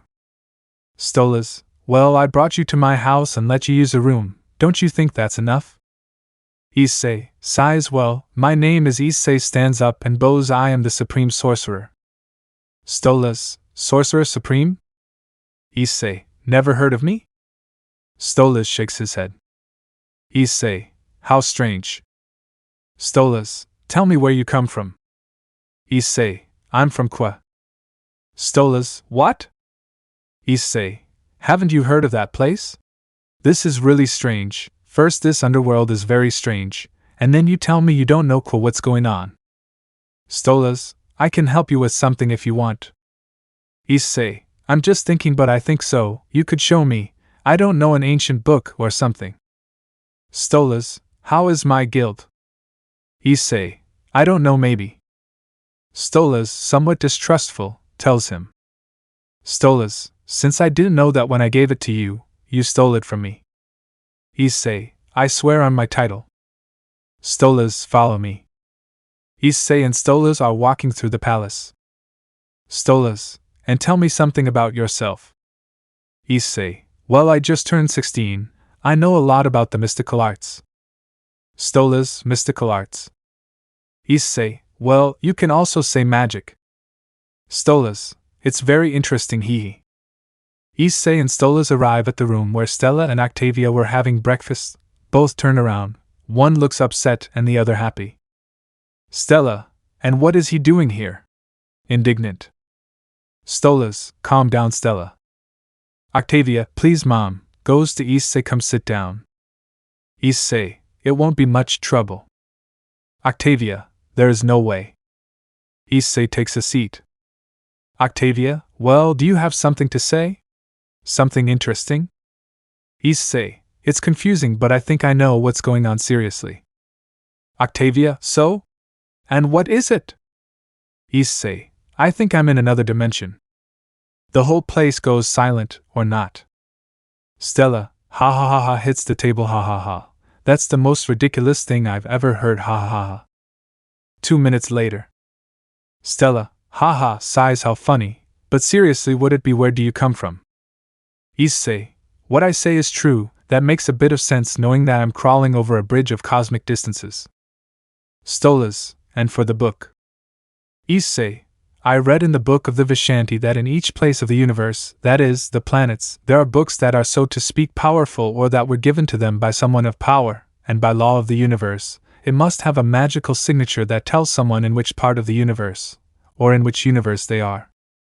Stolas, and do you think my guild can do that? Issei, I have no idea, but I've heard that fortune favors the poor, so I have some hope for it. Stolas, what do you say? Stella, it sounds like a science fiction book, but if you rush to leave, then yes. Octavia, sounds interesting. Stolas, okay, for today you will stay in the guest room. Tomorrow we will go with Blitz, sounding excited, and I will ask him for the book. Octavia, but you can't go down the street like that, you attract too much attention, avoiding the last thing her father said. Issei, sounds good to me, gets up from his chair and starts drawing hieroglyphics. Issei, spiritual alteration, phase 1, physical form. A golden aura covers Issei and then he is seen with a new appearance. Issei, do you think it's better? Everyone was surprised, even Stella. Stolas, splendid, clapping. Elsewhere. You have to go to where that power originated. 2. Don't you think I have problems with your daughter, Lucifer? Lucifer, I will talk to her, to inform her. You, on the other hand, want that when you find the origin of that power you bring it to me. It's clear, Alaster. Alaster, don't worry, my dear colleague, I never fail, ha ha ha. They're coming for me. Streets of hell. In a limousine. Stolas, and tell me, Issei, tell me something interesting about your life, like you were a child or something. Issei, well, since I was little I was trained by a person called Ancestor. I have studied all kinds of spells. Stolas, just that? Issei, yes, the Ancestor told me since I was little that the mantle of the Supreme Sorcerer would fall upon me, so I have studied everything I can to be the best. Octavia, but from your childhood, you already know how to play and all that. Issei, looks down, I don't want to talk about that. Stolas and Octavia said nothing. Driver, we have arrived at your destination, sir. Octavia, Stolas, and Issei get out of the car and see the building. They enter it and take the elevator to the top floor. Stolas, wait a moment please, I need to do something first. Octavia, yes pa with boredom. Issei, okay. Stolas goes to the office and leaves Issei and Octavia alone. Octavia, what do you want to do? Issei, tell me, why do your parents fight so much? Octavia, my dad is dating a demon who is the boss here, and my mother gets very angry, that's why there are so many fights in the house. Issei, and why don't they separate? Octavia, I don't know, and I don't care. Issei, well Stolas opens the door. Stolas, boys, you can come in now. Both young men enter the office and see 3 demons. Hello, it's a pleasure happy tone, from a woman. Hey, hello somewhat shy male tone. Hello Princess Octavia, hello Liquor, it's nice to meet you looking at Issei. Issei? Moxie, hi my name is Moxie and this is my wife Millie hugging the aforementioned. Sorry but I wanted to put this image lol. Here is a better one. Blitz, my name is Blitzo, but the O is silent. Issei, well, it's a pleasure to meet you, my name is Issei bowing.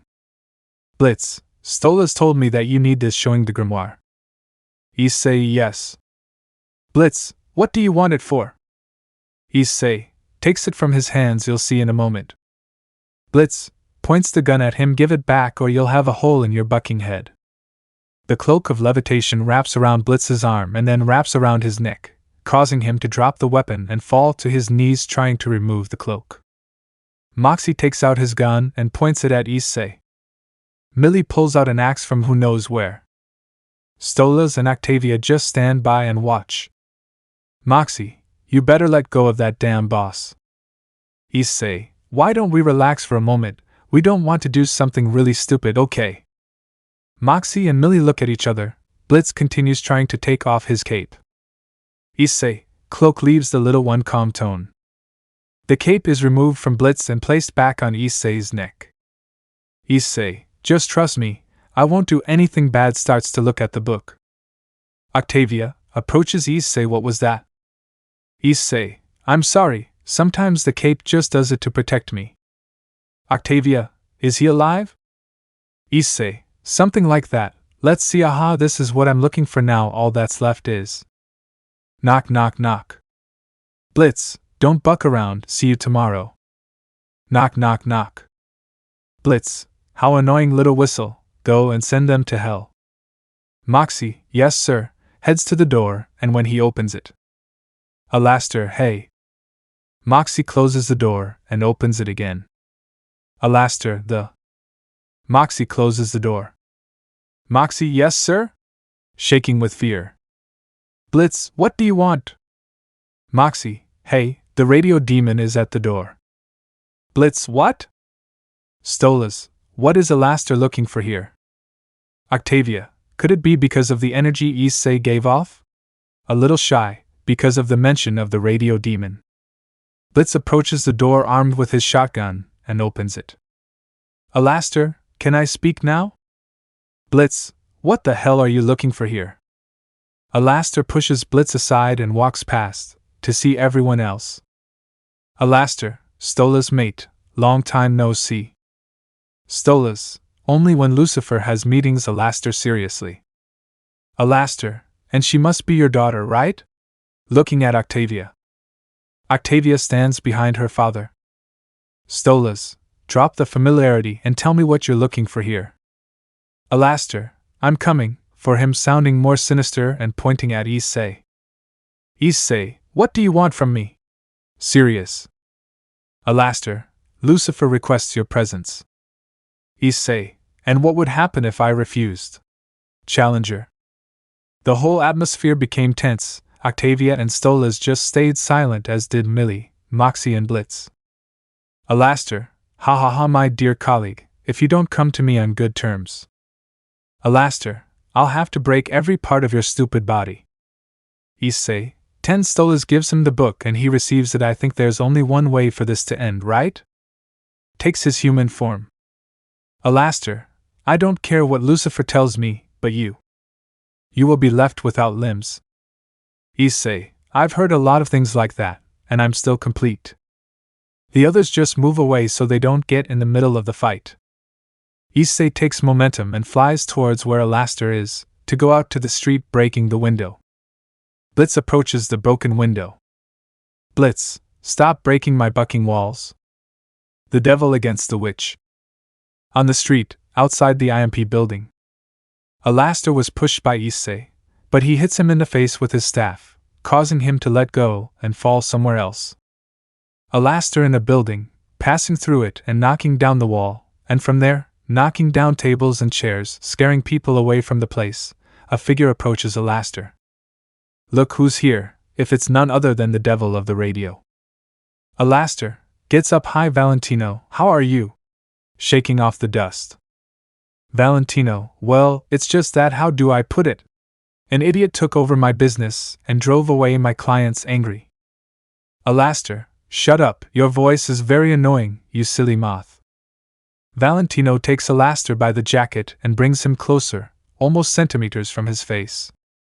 Valentino, damn bastard. Alaster hits his hands, making him let go. My dear colleague, if you touch me again. Everything around him becomes distorted and his face becomes larger and scarier. Alaster, this will be the last time you can use your hands. Alaster, now go, I have a mission to accomplish. Valentino, and it is? Interesting. Alaster turns to look at the sky and sees Issei. Valentino also turns to look and just remains calm. Valentino, sighs, will you pay for the damages? Alaster, add it to Lucifer's account. Valentino, starts to leave. Okay, see you later, and tell Angel to come, there are some things I have to talk to him about. Alaster, whatever you say, without looking at him and concentrating only on Issei. Alaster brushes off the debris from his suit and stares at Issei. Alaster, you're an interesting brat, but I think you should know who's in charge around here. The pupils of his eyes began to look like a television with no signal, while he made slight movements with his hands. Alaster, show me what you are capable of. From the ground, several tentacles of darkness come out. Alaster points at Issei and they go for him, but he casts a spell, making circles in his hands, and his eyes shine, containing Alaster's attack. Issei counterattacks with a defense, and the tentacles, when trying to touch him, are held back by a yellow energy field. Both powers reach a collision point that causes them to explode, making the underworld itself tremble and sending both combatants flying. After 2 minutes and 39 seconds, the dust disappears and you see Issei a little hurt, with a scratch on his cheek, as if it were a cut, and Alaster, who looked like nothing, but if someone were to look closely, you would see that he is extremely tired. Alaster, I must admit that you are someone exceptional, but it is my duty to take you before Lucifer, and if I have to do it, his voice becomes deeper, I will do it. Alaster's body begins to change, he becomes thinner and his arms grow a little more, his face becomes more terrifying and his horns grow even more. Alaster, you will fall before me. Issei, then if that's the case, I'll have to use one of my aces up my sleeve. Makes some movements with his hands. Essence of ZOM. A large burning aura covers Issei, and his body begins to take changes and a great amount of heat and power. That's enough. Before they could bump fists, they were stopped by a serious and firm voice. That was Lucifer. The two of them, upon seeing the person responsible, had different reactions. Alaster just stood there, monotonous and static, without saying anything, and thus returning to his base form. And Issei just remained thoughtful. Hearing his voice and the way Alaster looked at him made him understand that that person was none other than Lucifer himself. Just like him, he decided the spell and became human again. Lucifer, what is the Supreme Sorcerer looking for in my home? Several demons who were there, or happened to be passing by, bowed. Stolas and his daughter who had arrived at the scene knelt down, and the I.M.P. team stayed behind Stolas and with some fear. Issei, I'm looking for information. Lucifer, and what?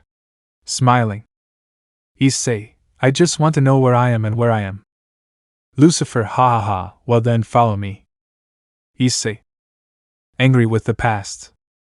Lucifer's castle. Lucifer, your story is very interesting, young Issei having a glass of wine.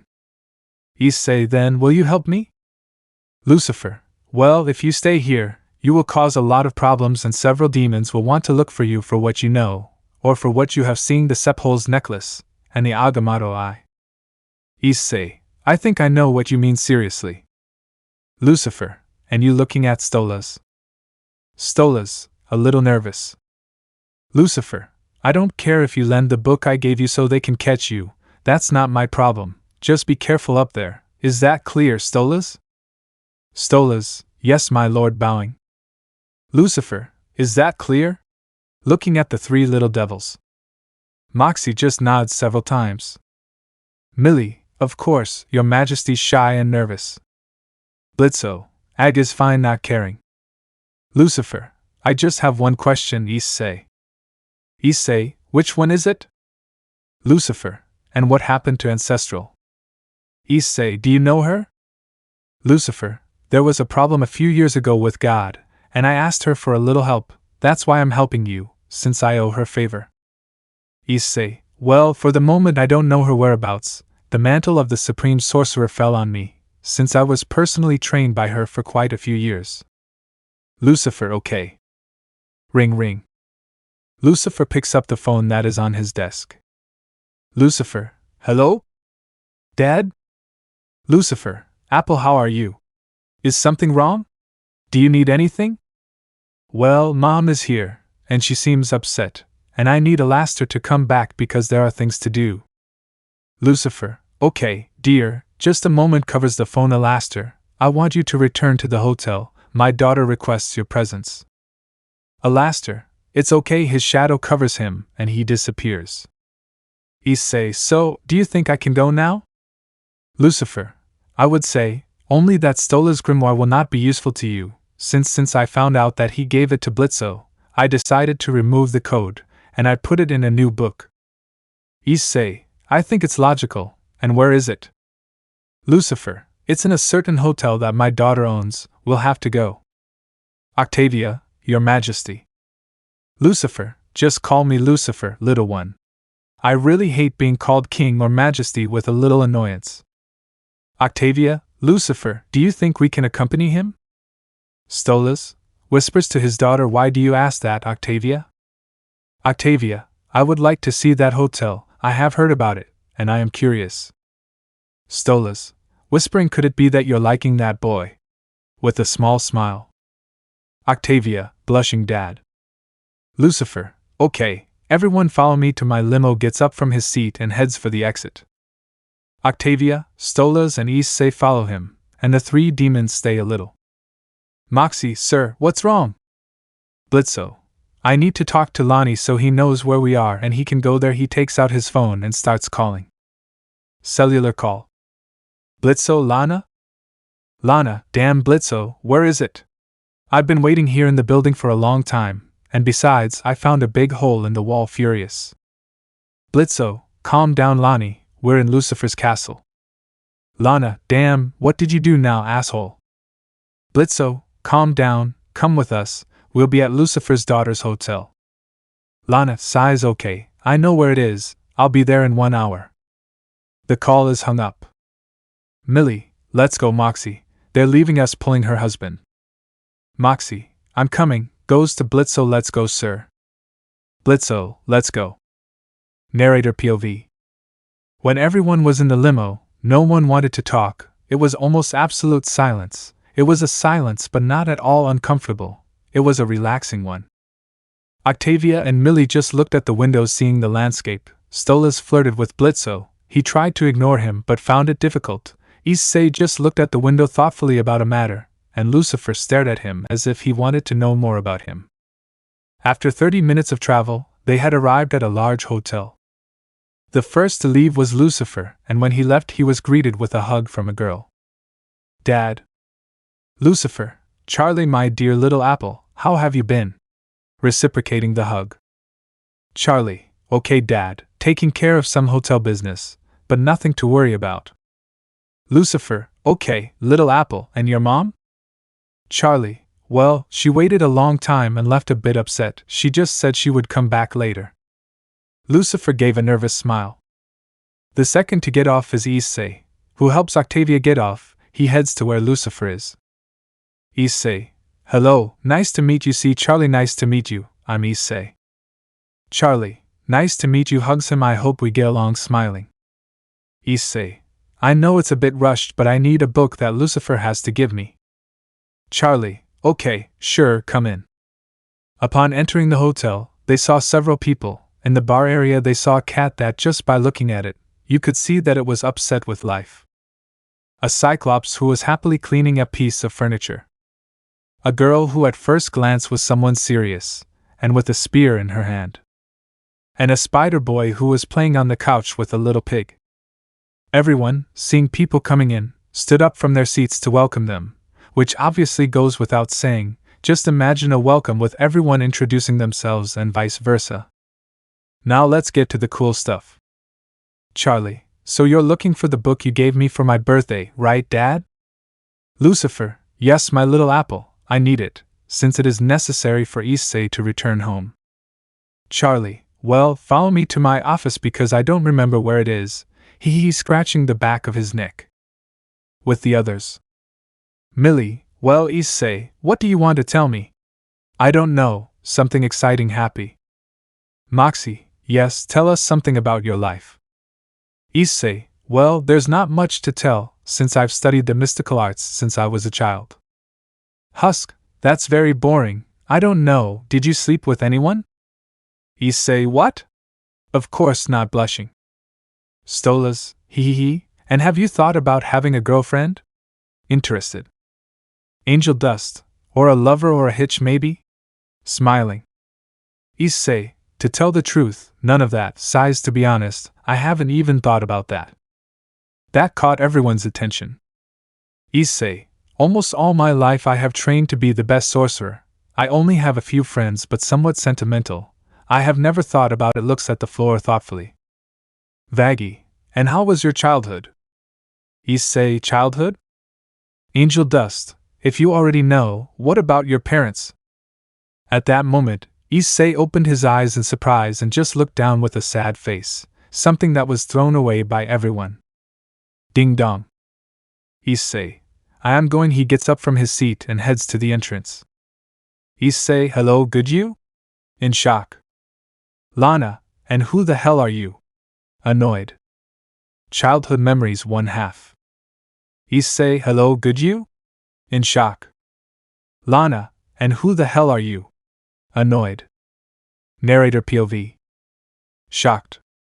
That would be one of the words that would describe Issei's expression. He saw that woman who gave him life in his words and according to him, and who simply voted for him, without any affection on her part. Now she did the impossible to get to him. Hate. That's what Issei feels. He clenches his fists with so much anger. His gaze recomposes and puts on one of annoyance. The cloak of levitation tries to move him to make him react. Lana, well, will you let me through or what? Issei, upset after everything I suffered, walks towards her. Lana, what the hell are you talking about? Confused and annoyed. All this scandal makes those inside come out to see what is happening. Octavia, Issei, is something wrong? Issei, it's none of your business, still looking at Lana. Stolas, hey boy, I will not tolerate this lack of respect towards my daughter. Blitzo, and what are you doing to my Lani? Issei, after everything that happened to you, were you so stubborn to follow me here? Looking straight at Lana. Lana, come on, stupid, I don't know you. She continues, taking steps back. Issei, so many years and I even thought you loved me, now I see that you don't, you only always cared about them. Stops. Lana, I don't even know who you are. She stops anyway. Issei, you will know. Issei with the cape levitates a few meters, and begins to make gestures with his hands, then stretches them to where Lana is. Issei, crimson bands of Sidorak. From these come out several dark red bandages with energy coming out of them that hold arms, legs. To give you an idea? Issei, you destroyed my childhood. His eyes turn red. I will destroy your bones, he says it with a dark voice. Before he could do anything, he was grabbed by Lucifer, which made Issei lose focus and the bandages disappear. Lana ran towards the group, while everyone saw Lucifer holding Issei's neck with his arms and trying to get away. Lucifer, calm down, Issei, putting more pressure on his grip. She didn't do anything to you. Issei, she destroyed my life, crying she abandoned me when I needed her the most. Both descend until they reach the ground. Issei falls to his knees and Lucifer continues with his grip but with less force. Lucifer, what are you talking about, if she doesn't know you? Issei, she's my mother Laura with more strength.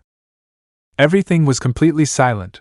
No one knew what to say. On one hand, Issei just cried in Lucifer's arms. He just stayed silent, trying to analyze what happened. The group was speechless. The I.M.Ps having a stupefied face and Lana in shock, as well as Blitzo. Stolas was left with his eyes wide open, as was Octavia. After several minutes, Issei fell asleep, both because of Lucifer's grip and because of the simple fact that he released enough power at once, leaving him without energy. Lucifer carried him to a room that Charlie indicated to him, and when he left him in bed and covered, everything was silent until... Moxie, what happened? That was the only thing he said. Blitzo, Lana. Lana, I assure you that he is not my son. I am even still a virgin. He just said it, since he didn't even try to contradict. He couldn't say more since he was processing what happened. Vaggie, what do you think happened to make you think she's your mother? Maybe I can explain that. Everyone tried to see the origin of the voice, but Nifty noticed something. Nifty, her necklace is glowing, pointing to the necklace. Everyone turned their gaze to the cephalopod necklace that was blinking, until a silhouette came out of it, and then something similar to a hologram of Issei was seen. Just like that, in this way. Stolas, who are you? Issei, I am Issei's subconscious. I manage his thoughts and his way of being. I speak calmly. Charlie, and could you explain to us what happened? Issei, of course, but for that you will have to hold hands and I will do the rest. Husk, I don't do that nonsense, annoyed, as always. Issei, it is necessary so that I can show you what you will see. Angel, come on, Husk, I'm really curious, taking Charlie and Nifty's hands. Lucifer, open some other way. There are some people present who don't like physical contact. Seeing Alaster. Isay, starts to think. Yes, there is. His hands light up purple. I hope they are ready. He punches the dream with his fists, and it literally shatters until they are transported to what appears to be a white room. Childhood memories, 2 halves. Issei, welcome to Issei's mind. He says this while extending his arms. Lucifer, it's very empty in my opinion, looking around the place. Issei, well, I don't blame him, but that's the way it is. Now do me favor and follow me. Starts walking. Everyone follows him. Angel Dust, and what exactly are you? Issei, in terms you can understand, I'm something like an artificial intelligence looking ahead. They all arrived at a hallway where there was a red carpet. Issei, don't separate, it's very easy to get lost here. Charlie, but how were you born? Or who created you? Issei, Ancestral was the one that created me. I was designed with the purpose of keeping her up to date with her performance and maintaining her power. Husk, what does that mean? Issei, well, when Ancestor picked up little Issei, she could feel a great power flowing within him. Millie, and it is? Issei, stops, we don't know. I can't get close to her because she doesn't let me, she pushes me away. Stolas, do you have any idea what it is? Issei, not really, I'm just here to maintain and keep an eye on him. Vaggie, and do you have a name? Steven, not long ago Issei mentioned one that I thought I liked. Could you tell me? Steven stops in front of a door. We arrived. Lana, and what place is this? Steven, this is the memory room. This is where all his memories are, from when he was 2 years old onwards. Steven walks to the door, turns the knob and opens it. Steven turns to look at them, go carefully, goes to the front again. Each of these doors contains a memory of Issei. Moxie, don't you think there are few? Steven, believe me, this is just a small part of them. these are the main memories, or in other words central thought, where the most important memories are located. The doors look like this, only brown, without a number. Blitzo, yeah, whatever, let's see. He opens a door but Steven closes it again. What? Steven, it is forbidden to enter Issei's memories.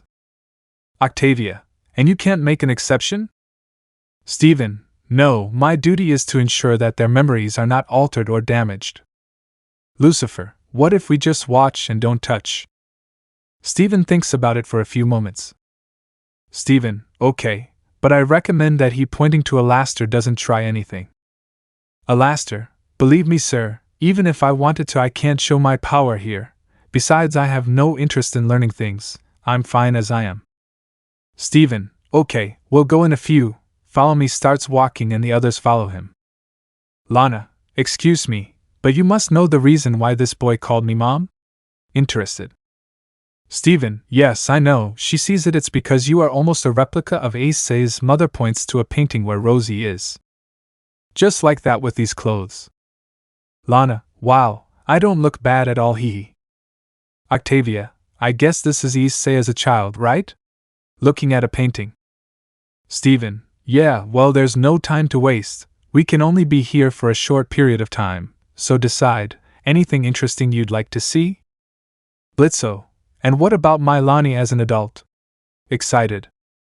Steven, I don't think they'll like the idea seriously. Moxie, and why? Steven, tell me, does anyone have any idea what Issei's childhood was like? Everyone denies it's better for him to stay like this, just follow me. The group began to walk, but each one began to stop at a door that caught their attention. Angel Dust and Nifty.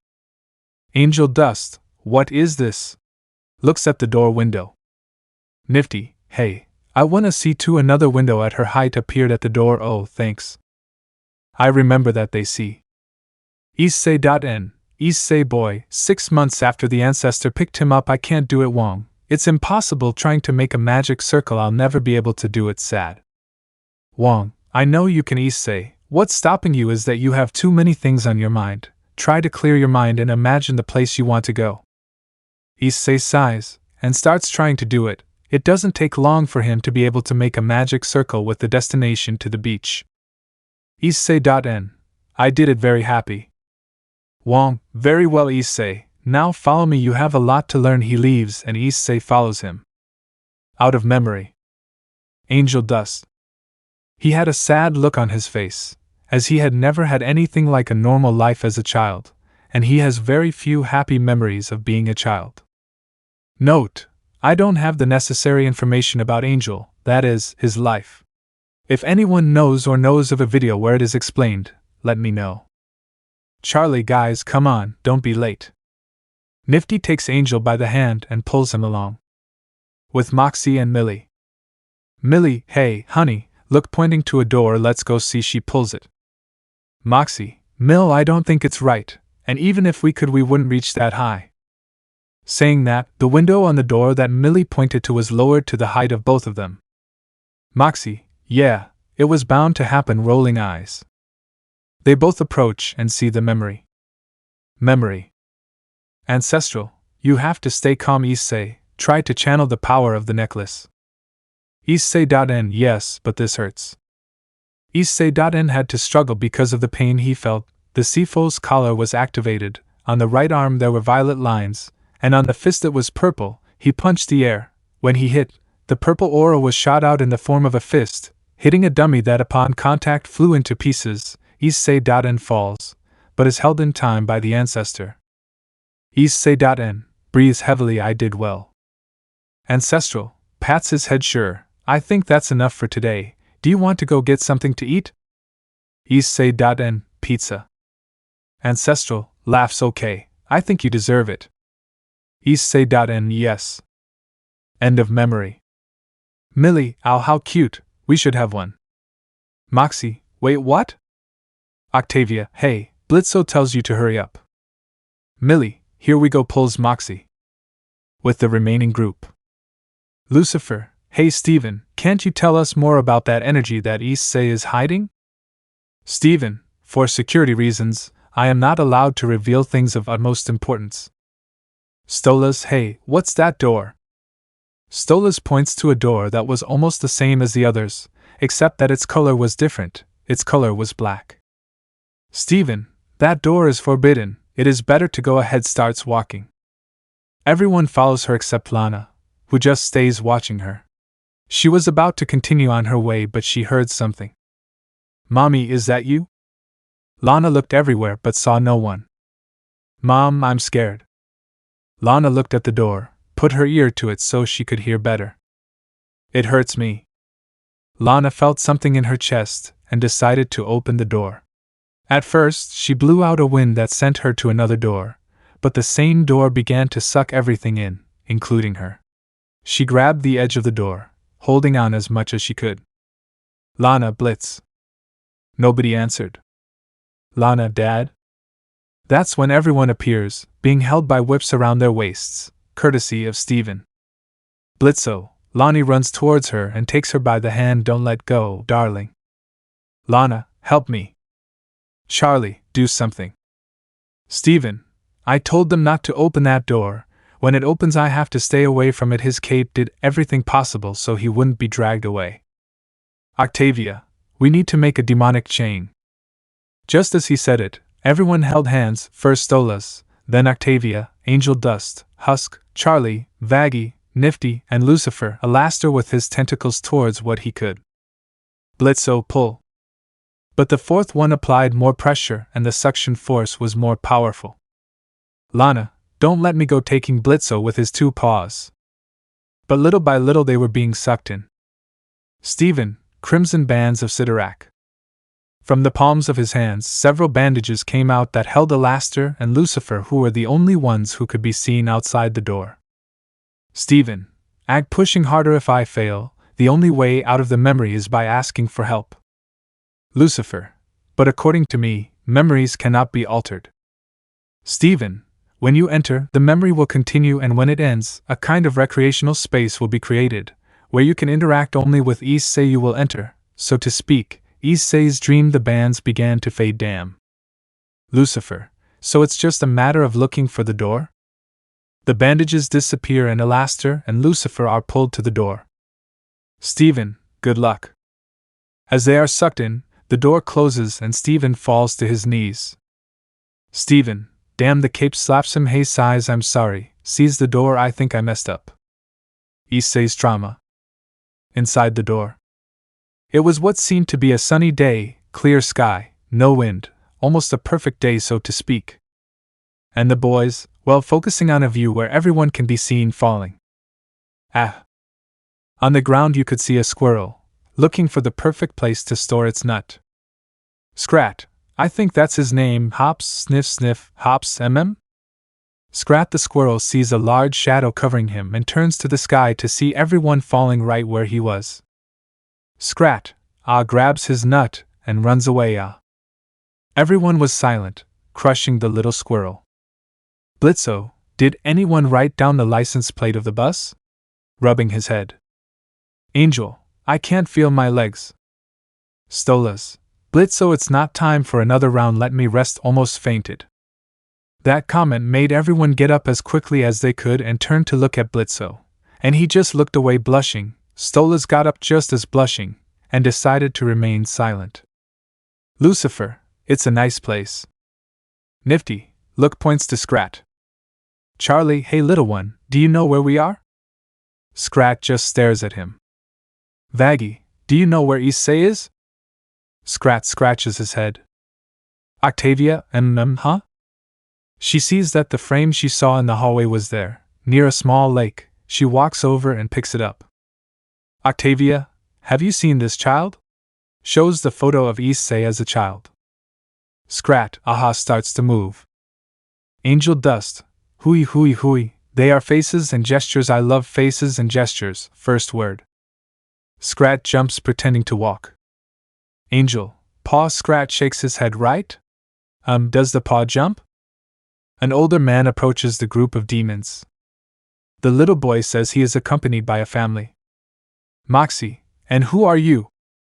Stan, call me Stanlee, nice to meet you. Smiles. Lucifer, okay, do you think you can tell us what you're trying to tell us? Stan, of course. The squirrel beckons, jumps and jumps. Stan, he says that the boy was accompanied by a man and a werewolf, and that they went in that direction, points to the right, in the direction of Issei's house. Husk, thanks for the help, old man. Charlie, okay guys, makes everyone look at her, this is the plan. We will go there and nobody will separate, understood? Everyone nods. Charlie, very well, and we thank you very much, sir. Sees that he is not there, he left. When? Excellent. A magical wind blows at the demons, causing them to feel a touch on their backs. Moxie, how weird. Octavia, very good walking. She runs off to the address given. Stolas, wait, daughter runs to where he went. Everyone starts running and only Husk remains. Husk, since, with his wings he goes where they are going. As they went, many of them began to notice that everything around them was slowly beginning to change. Buildings and or houses were disappearing, as were trees, animals and people. They stopped until they reached a house, Issei's parents' house. Millie, should we go in? Alaster, if we want to get out of here then yes, starts walking. As they stand at the door, everyone stops when they hear the screams that could be heard. You can't do anything right, you're just trash. Stolas took the knob, turned it slowly, and slowly opened the door so that everyone could see a very sad scene. Why can't you be like your brothers? You only bring shame to me. A cornered child, looking after himself well, this child was none other than Issei, who was in a corner of the floor, with no escape and receiving the screams and scolding of Rosie. Rosie was the one who was yelling at him, but something that made her different was that her eyes were blood red. Rosie, I don't know why I had such a crybaby and weak, she kicks him. Issei. Pa, stop please, mother crying and begging. This made Charlie so angry that he turned into his demonic form, trying to attack Rosie, but she is simply passing it. Others like Angel Dust, Millie, Octavia and even Blitzo approached Issei. And only they got the same result, they passed through him. Rosie, get up. Issei. And gets up as best he can, but when he gets up he only trembles with fear. Rosie, I should never have had you, she slaps him. The blow was so strong that it made Issei fall to the ground, continuing with his pleas for him to stop, and crying non-stop. On the part of Lucifer, Alaster, and Vagi, they remained silent but with a clear annoyed look, and on the part of Lana, her expression seemed to have three mixed feelings: sadness, for seeing the child who on one hand would be almost as if he were her son, she would say, for seeing Rosie yelling and hitting someone who did nothing to her, and helplessness, for not being able to do anything. Everyone tried one way or another to stop what was happening, but Lana heard what seemed to be a person crying. She followed the voice, leaving everyone to their own devices. When she reached a white door, she looked through a small window and saw another Rosie, wearing a white tunic, sandals, her hair tied back in a ponytail, and chains on her arms and legs. Lana, hello? That Rosie, when she saw her, saw that her eyes were blue like the sky, only they were a little red from crying. Lana, who are you? Rosie. B. Good Rosie, I am Rosie, sniff sniff, and who are you? Lana, call me Lana, what are you doing here? Rosie. B. I am part of Issei's subconscious, I am the part of Issei's desire, wiping away tears. Lana, wish? Rosie. B. I am the part that wishes that in the future Issei's mother will love him and that he will return so that they can become a family. But the emotions of fear and anger of Issei locked me up and left the bad Rosie in charge. She is the desire for revenge, anger, and rage, of not giving Rosie a second chance. Her right paw hand begins to disappear. It seems that my time has come. Lana, what's wrong with you? Rosie. B. When a wish, thought or memory is forgotten or enclosed, it fades away and dies or is eliminated, lowers ears as a sign of sadness. Lana, wait, there might be a way to save you, starts kicking the door. Rosie. B. Leave it like that, maybe I deserve it. Lana, don't talk nonsense, you'll get out of there. Rosie. B. Thanks for your help. The part of her legs disappears completely, and the fading goes up her torso. Rosie. B. But I think it's my game, closes her eyes waiting for the end. Lana, I'll get you out of there. Rosie. B. try to make Issei feel special when you get out of here. Her head starts to disappear. Lana knew. Rosie.B, thanks for talking to me, disappears. Departure and the party. Back with the boys. Blitzo. Enough, he yelled at Rosie.M, but she kept yelling at Issei. And you are not, and will not be my little baby. Do you understand? I will make sure that my grandson is truly loved. Stolas. Enough, Blitzy, she can't see us, tapping his shoulder. Blitzo hugs Stolas. He only opens his eyes at Blitzo's unsuspecting act, and only reciprocates. Lucifer. I can't watch this anymore, opens his hands, and a red aura surrounds him. Charlie, what are you doing, Dad? Lucifer. I tried to make her disappear, or at least make her go away, but I can't do it, putting more pressure on his hand. Rosie.M. I want the whole place to be spotless when I get back, understand? Annoyed. Issei.N just covers his face with his hands. Rosie.M. You understood. Issei.N just nods. Rosie.M goes to another room, and when she crosses, the whole place glows for a second in a transparent white color, even Issei.N. Millie, Blitzo, what do we do? Worriedly looking at her boss. Issei.N, huh? He sees them. Who are you guys? Scared? Please don't hurt me. He covers himself with his arms. Everyone stays silent. Alaster, it seems we can intervene now. Millie slowly approaches Issei.Newark, who looks at her with fear. Millie, don't be scared, I won't hurt you. Issei.N relaxes. Millie hugs him.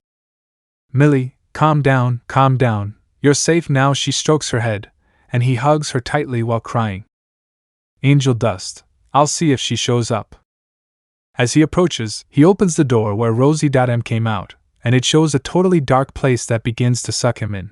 But with his other arms he grabs onto the frame, he enters and quickly closes it. Angel dust, everything breathes heavily, everything is fine, exalted. Stolas, how are you, little one? He crouches down to see Issei better.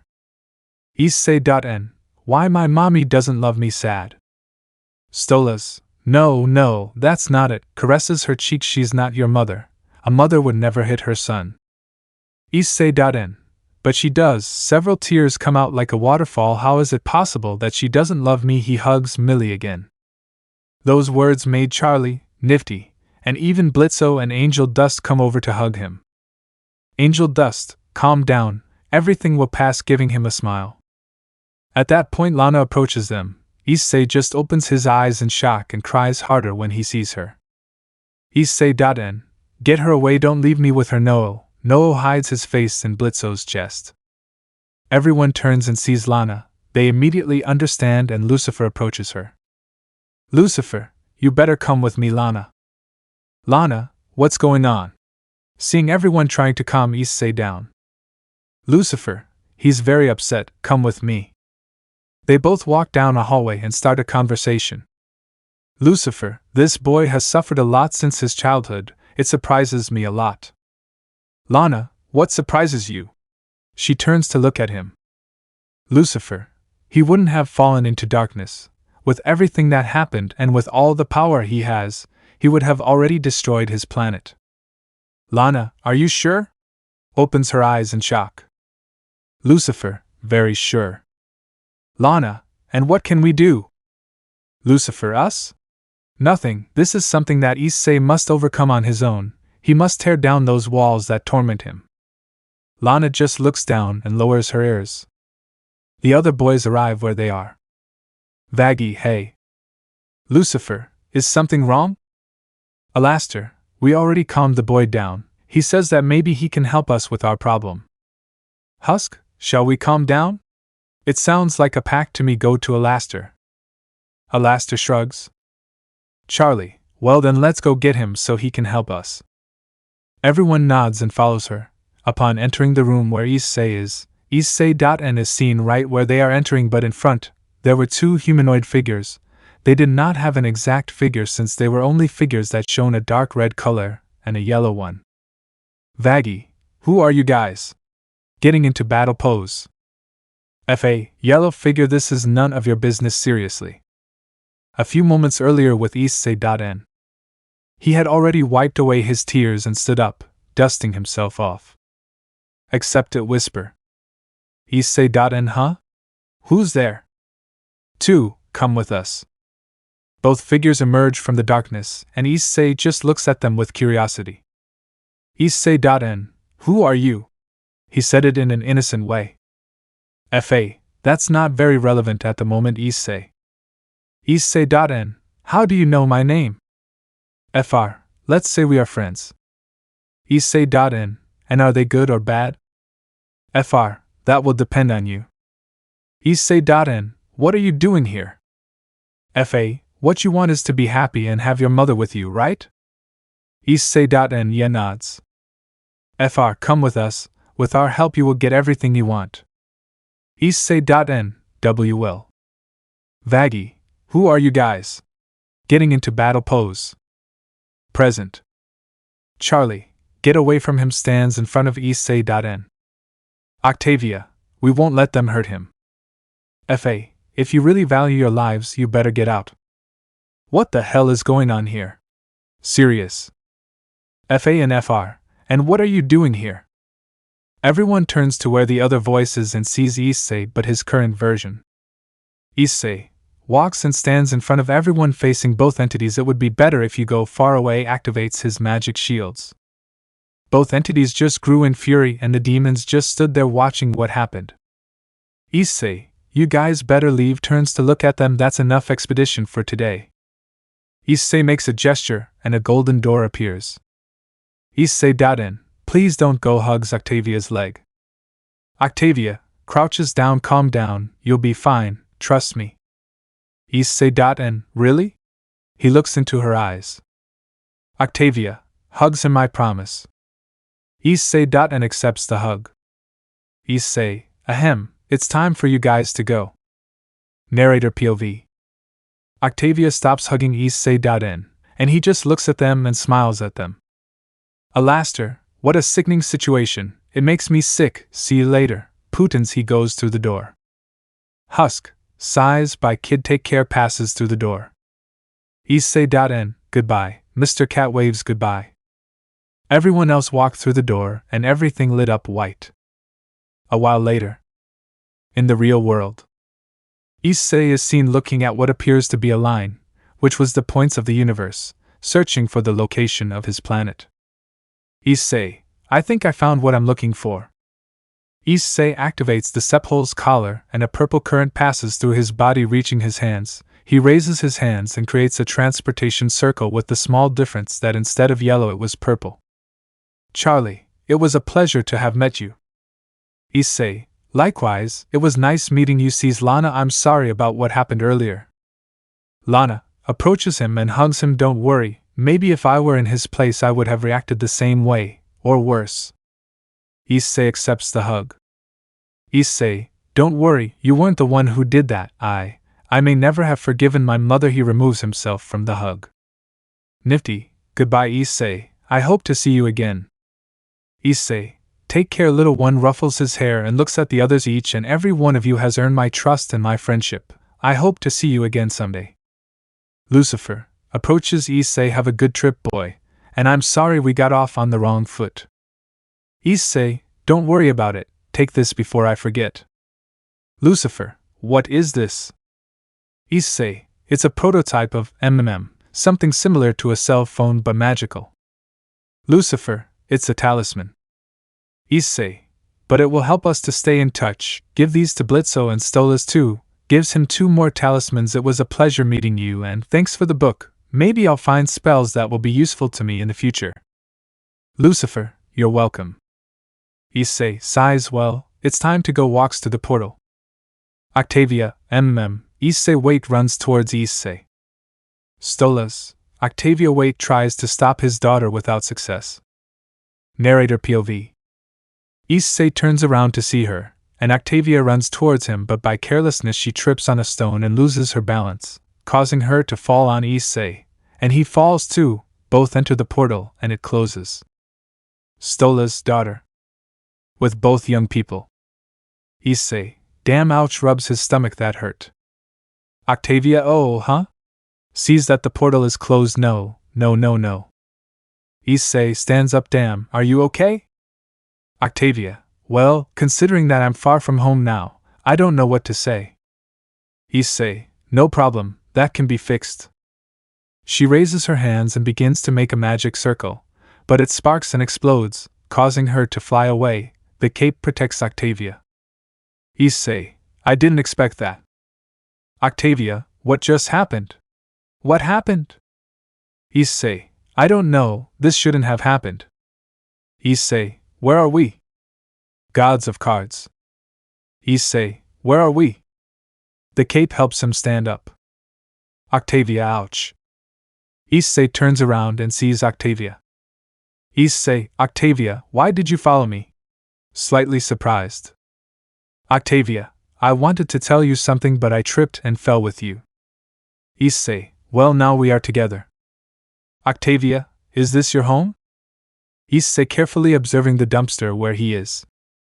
Issei, I have no idea. Octavia, and what are we going to do? Issei, let's try to go unnoticed. Do you have a human disguise by any chance? Octavia, oh yeah. A light covers her to show her new appearance. Octavia, is that okay with you? Issei, okay. Octavia, and what about you? Issei, no problem.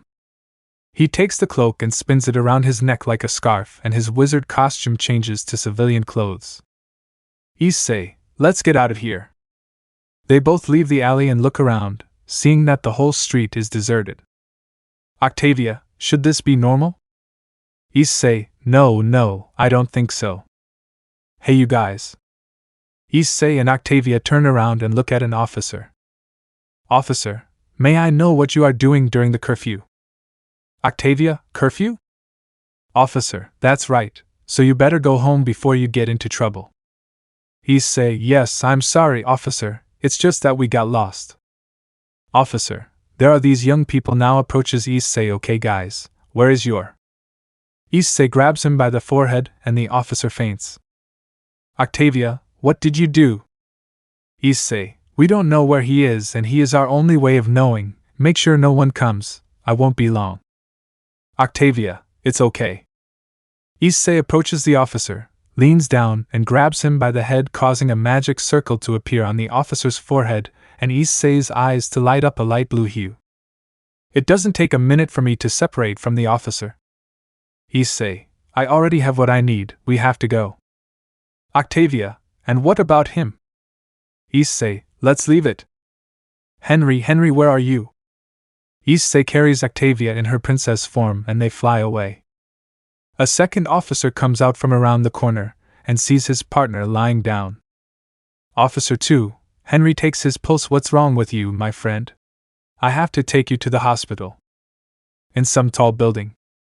Issei leaves Octavia to stand on her own. Octavia, you should have warned me before, I was scared. Issei, I'm sorry. Octavia, what did you get?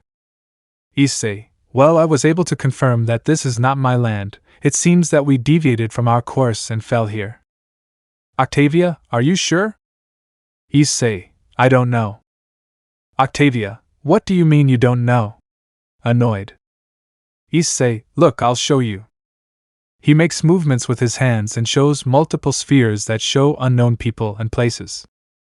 Issei, as you see here, each sphere shows a different land, and if you look closely at the threads that come out of them and that are connected, they are hairs so that they can cross each other.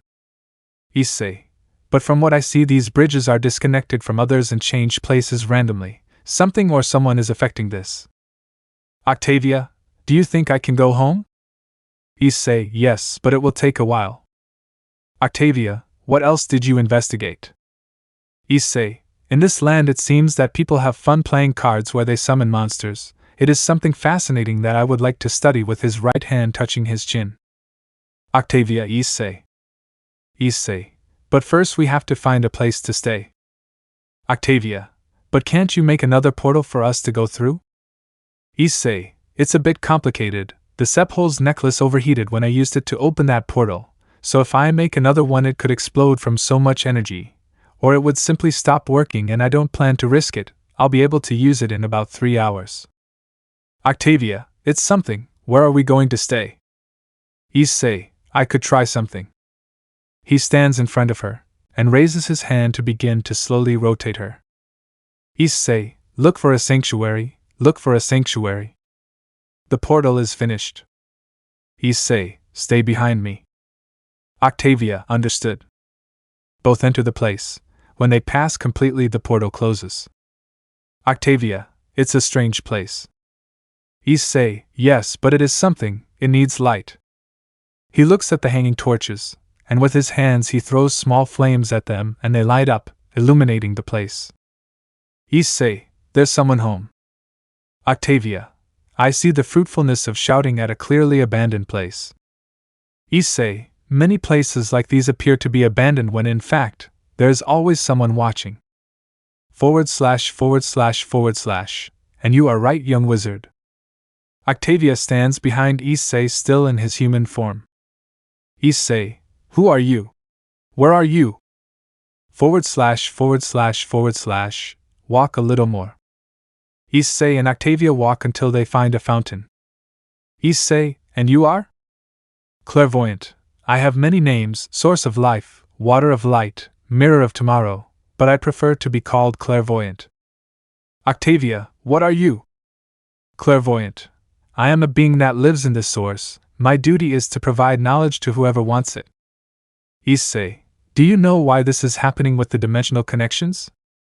Clairvoyant. For that question I have to be direct. All of that is by cause and effect. This is happening because of another dimension, but unfortunately I cannot give any clues or any mention. Octavia, do you know how we can get home? Clairvoyant. You want to get home.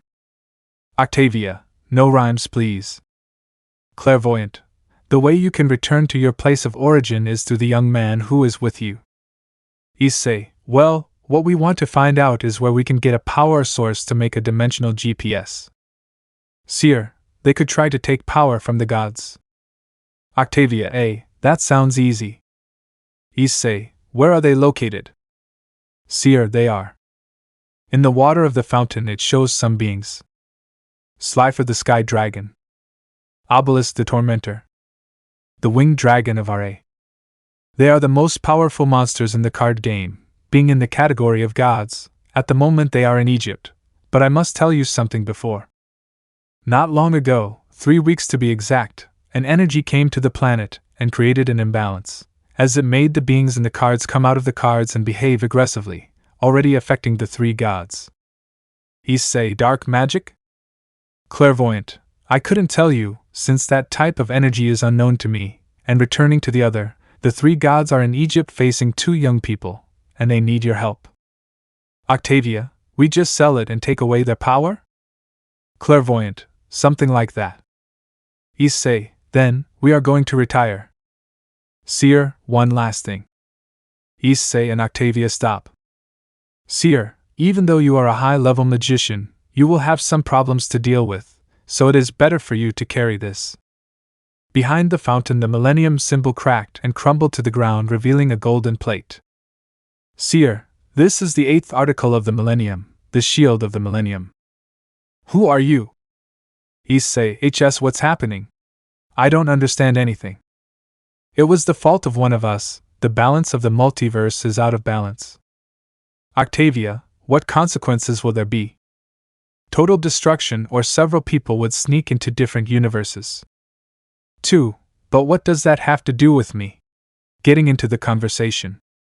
Your universe is colliding with his, pointing to Issei, and if it continues like this the consequences will be catastrophic. Issei, the erasure spell might help.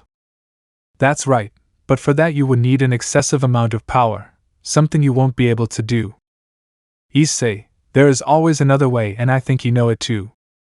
That's right, but now the fate of their universes and that of 2 others remains. Dramatic pause. In your hands, young Issei. Issei stands watching. This old man is just a vermin, a nuisance, throws a grenade. 2, master. 3, my lady. 1, for me it's surprising to see me like this. Issei, believe me, you have no idea. Issei, who said I had to be alive? Let me know in the comments below if you guys want the next part. Also check out my other video that has been shown and left. Thank you for watching. If you enjoyed this video please like and share this video. And have a fantastic day. Bye.